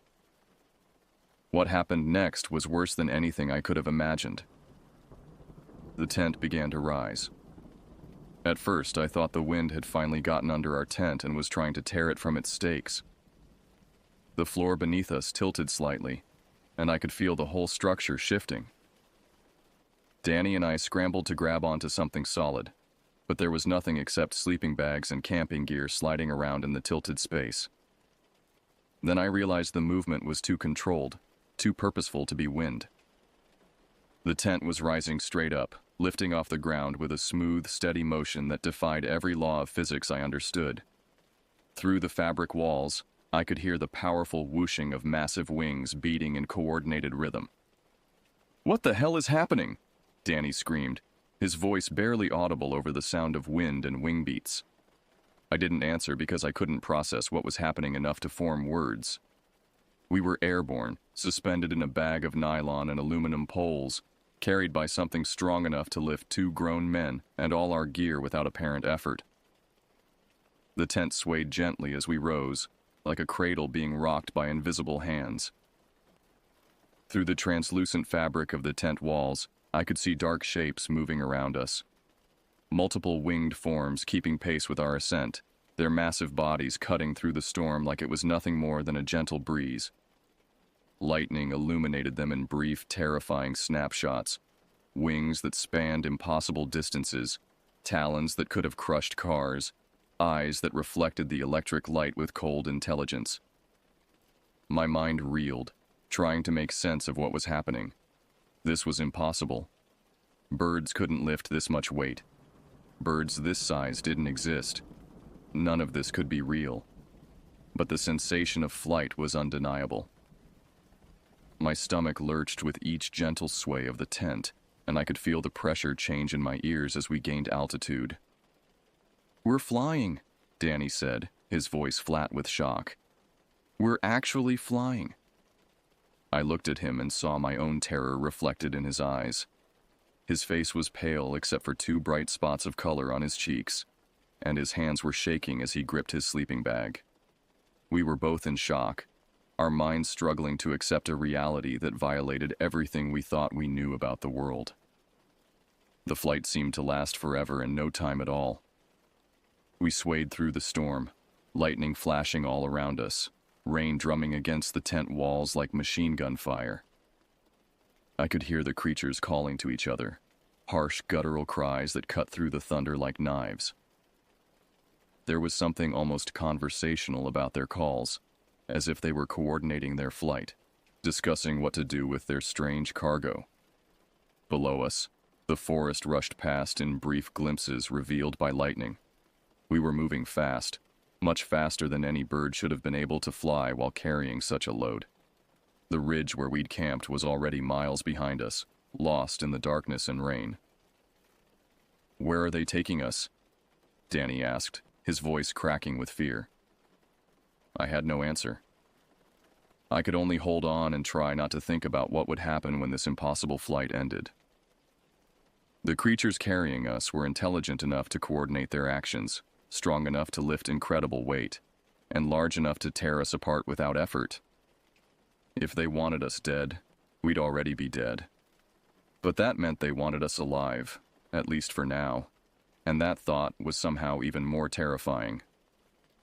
The tent suddenly lurched sideways, sending us tumbling across the floor. Through the walls, I could hear one of the creatures making a different sound, not a call to its companions, but something that sounded almost like laughter. The cold, cruel amusement of a predator playing with its food. Then, as suddenly as it had begun, the flight ended. We hit something solid, a tree branch, I realized, and the tent tore open with a sound like ripping cloth. The aluminum poles bent and snapped as we crashed through layers of pine boughs, our strange aerial cradle disintegrating around us. Danny and I tumbled out of the remains of our shelter, falling through darkness and rain and the reaching branches of ancient trees.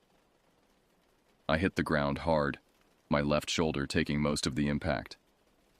Pain shot through my body as I rolled across wet leaves and forest debris, finally coming to rest against the massive trunk of an oak tree.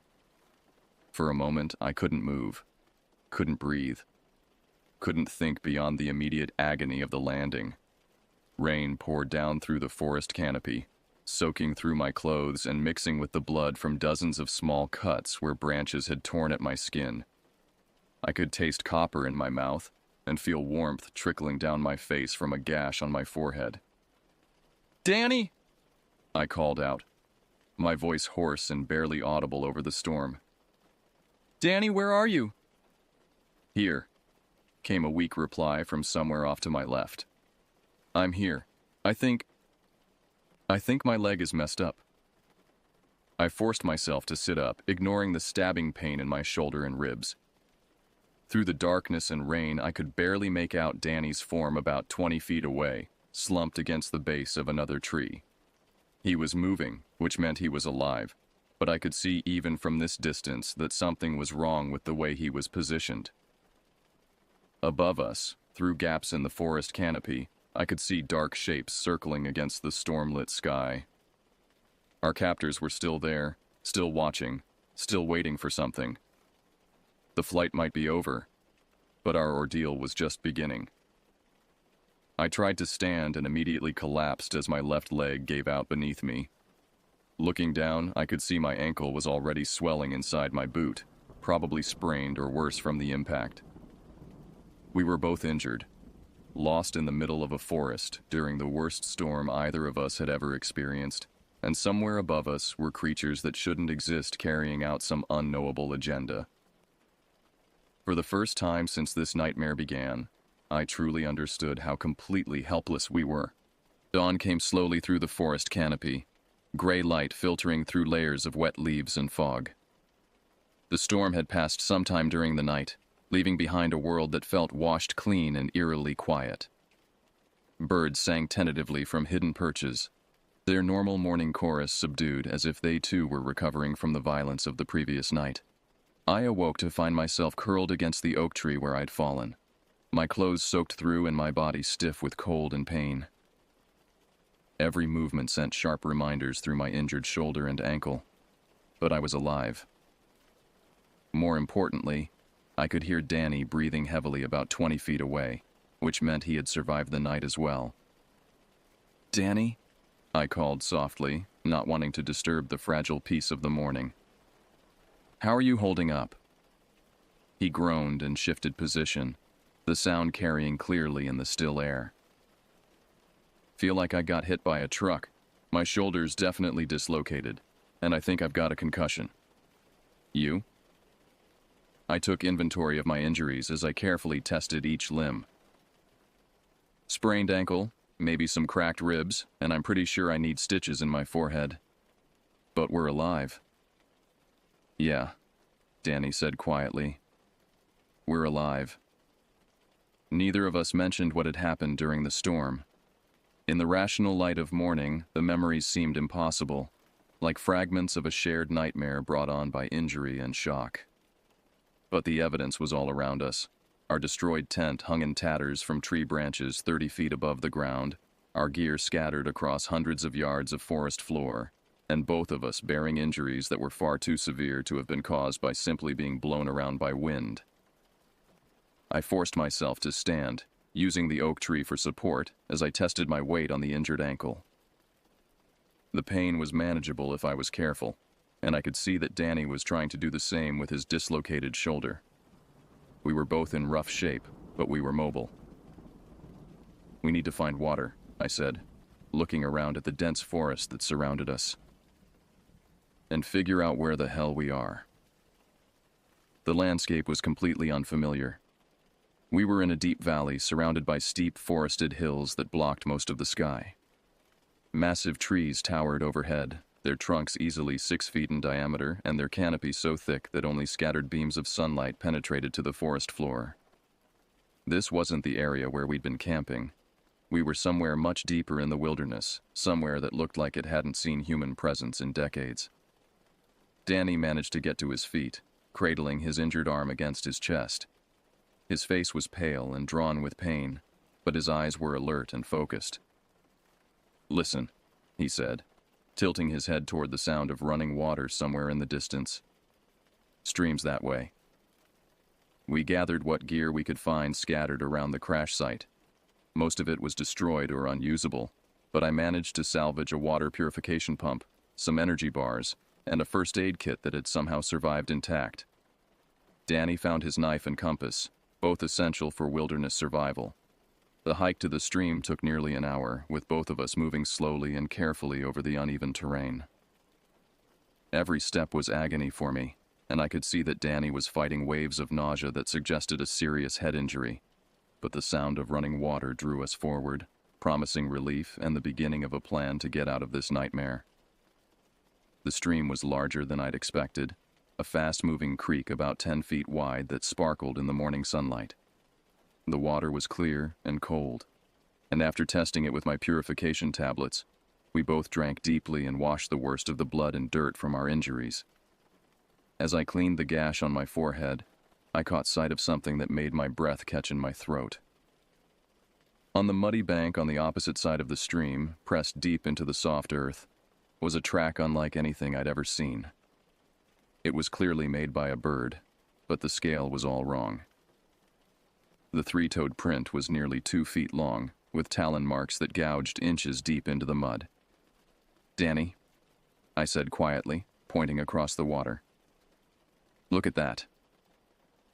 He followed my gaze and went very still.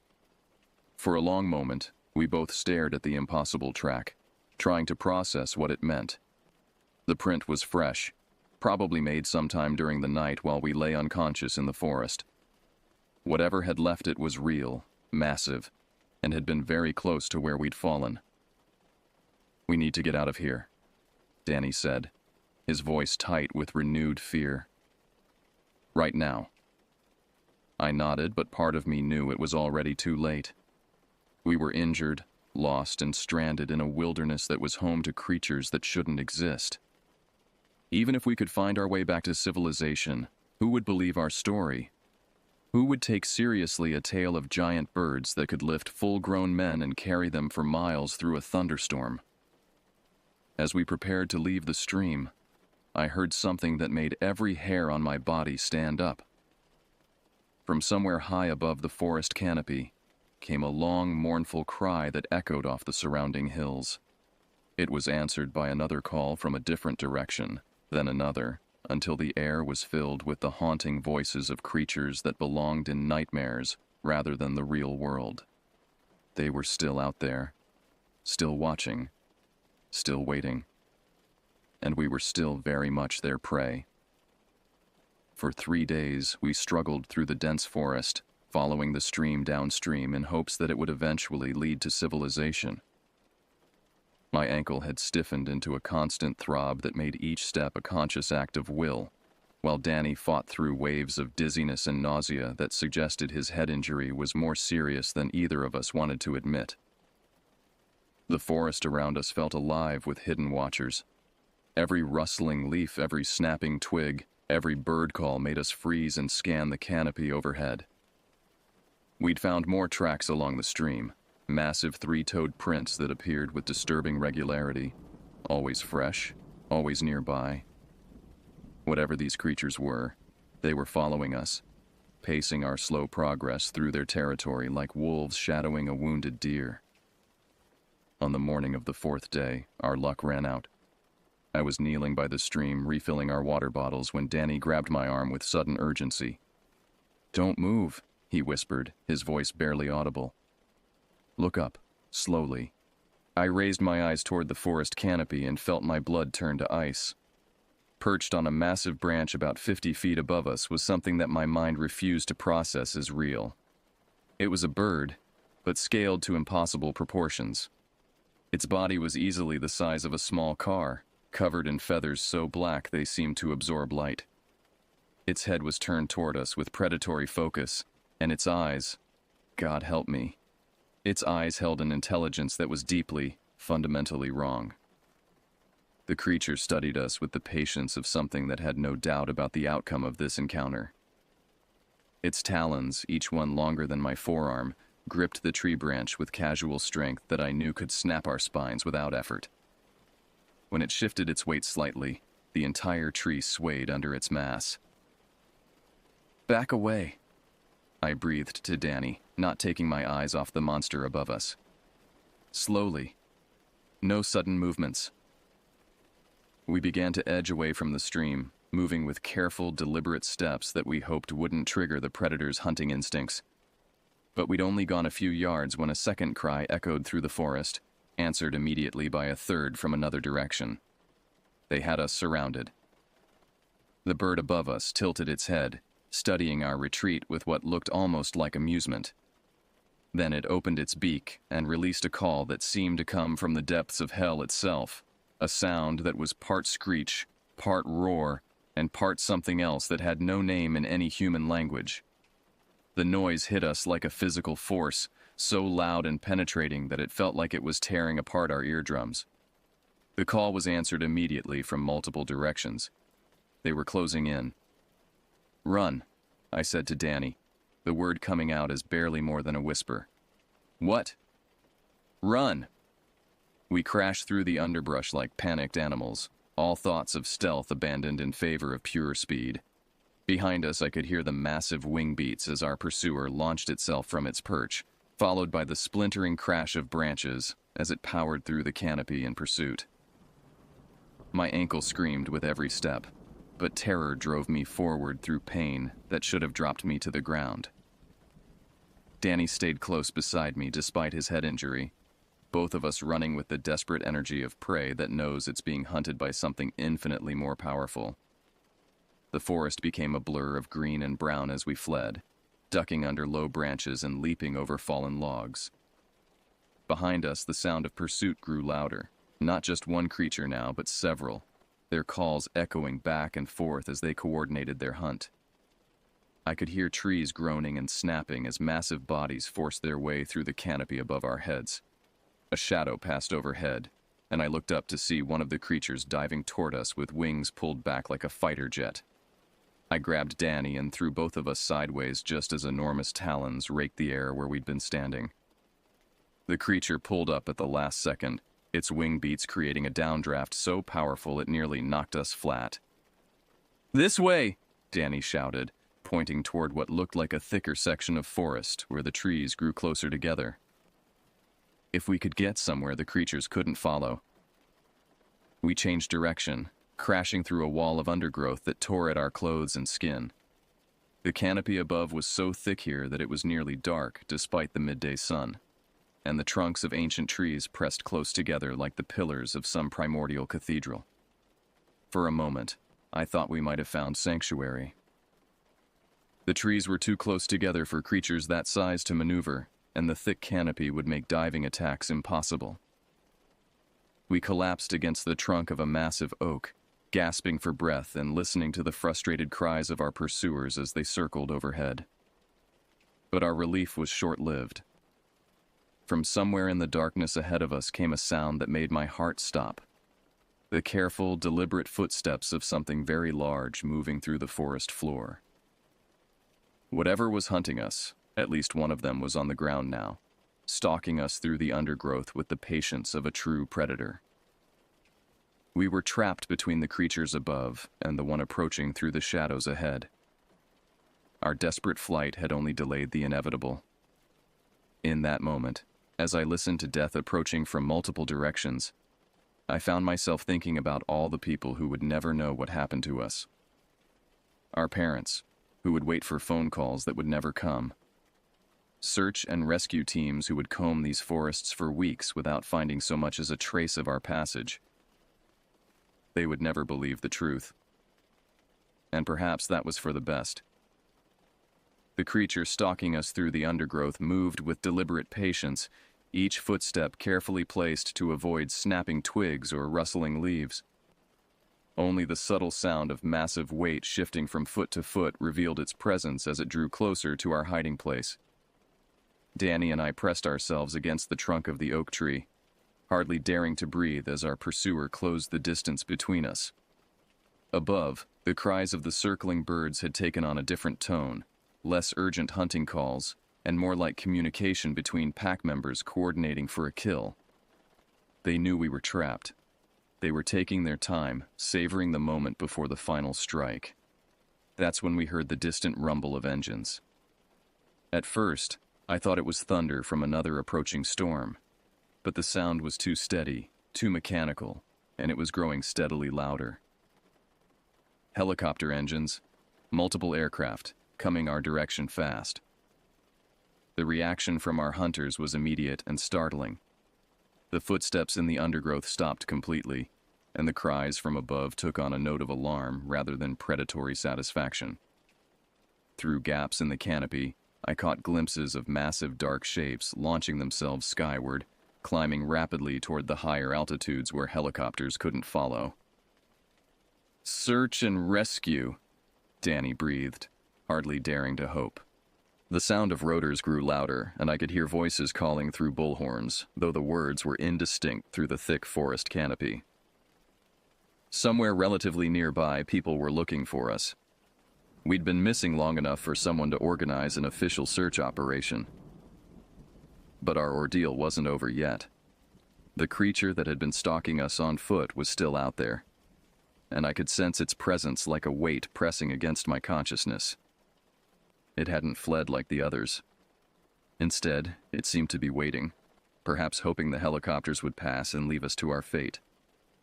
The sound of the aircraft reached its peak directly overhead, then began to fade as they continued their search pattern in another direction. In the renewed silence, I heard the footsteps resume, closer now, moving with renewed urgency as if the creature understood this might be its last chance. "We have to signal them," I whispered to Danny, "before they get too far away." He nodded and pulled out his emergency whistle, a small but piercing device designed to cut through forest noise. The blast of sound seemed impossibly loud in the confined space under the canopy, and I knew it would carry far enough to reach the search aircraft if anyone was listening. The response was immediate and violent. Something massive crashed through the underbrush toward us, no longer concerned with stealth now that stealth was impossible. I caught a glimpse of it between the trees, a nightmare of black feathers and razor talons moving with terrifying speed despite its enormous size. Danny blew the whistle again, a long, sustained blast that echoed through the forest like a scream. Above us, one of the helicopters suddenly changed direction, its engine note shifting as it turned back toward our position. The creature burst into the small clearing where we huddled, and for one heart-stopping moment, I found myself face to face with something that had stepped out of humanity's oldest nightmares. It stood nearly 8 feet tall, even with its neck bent under the low canopy, its head cocked at an angle that suggested both intelligence and predatory calculation. Its eyes were the worst part. Too knowing, too aware, too full of an alien intelligence that had no place in the natural world. Then the helicopter was directly overhead, its rotor wash bending trees and filling the air with flying debris.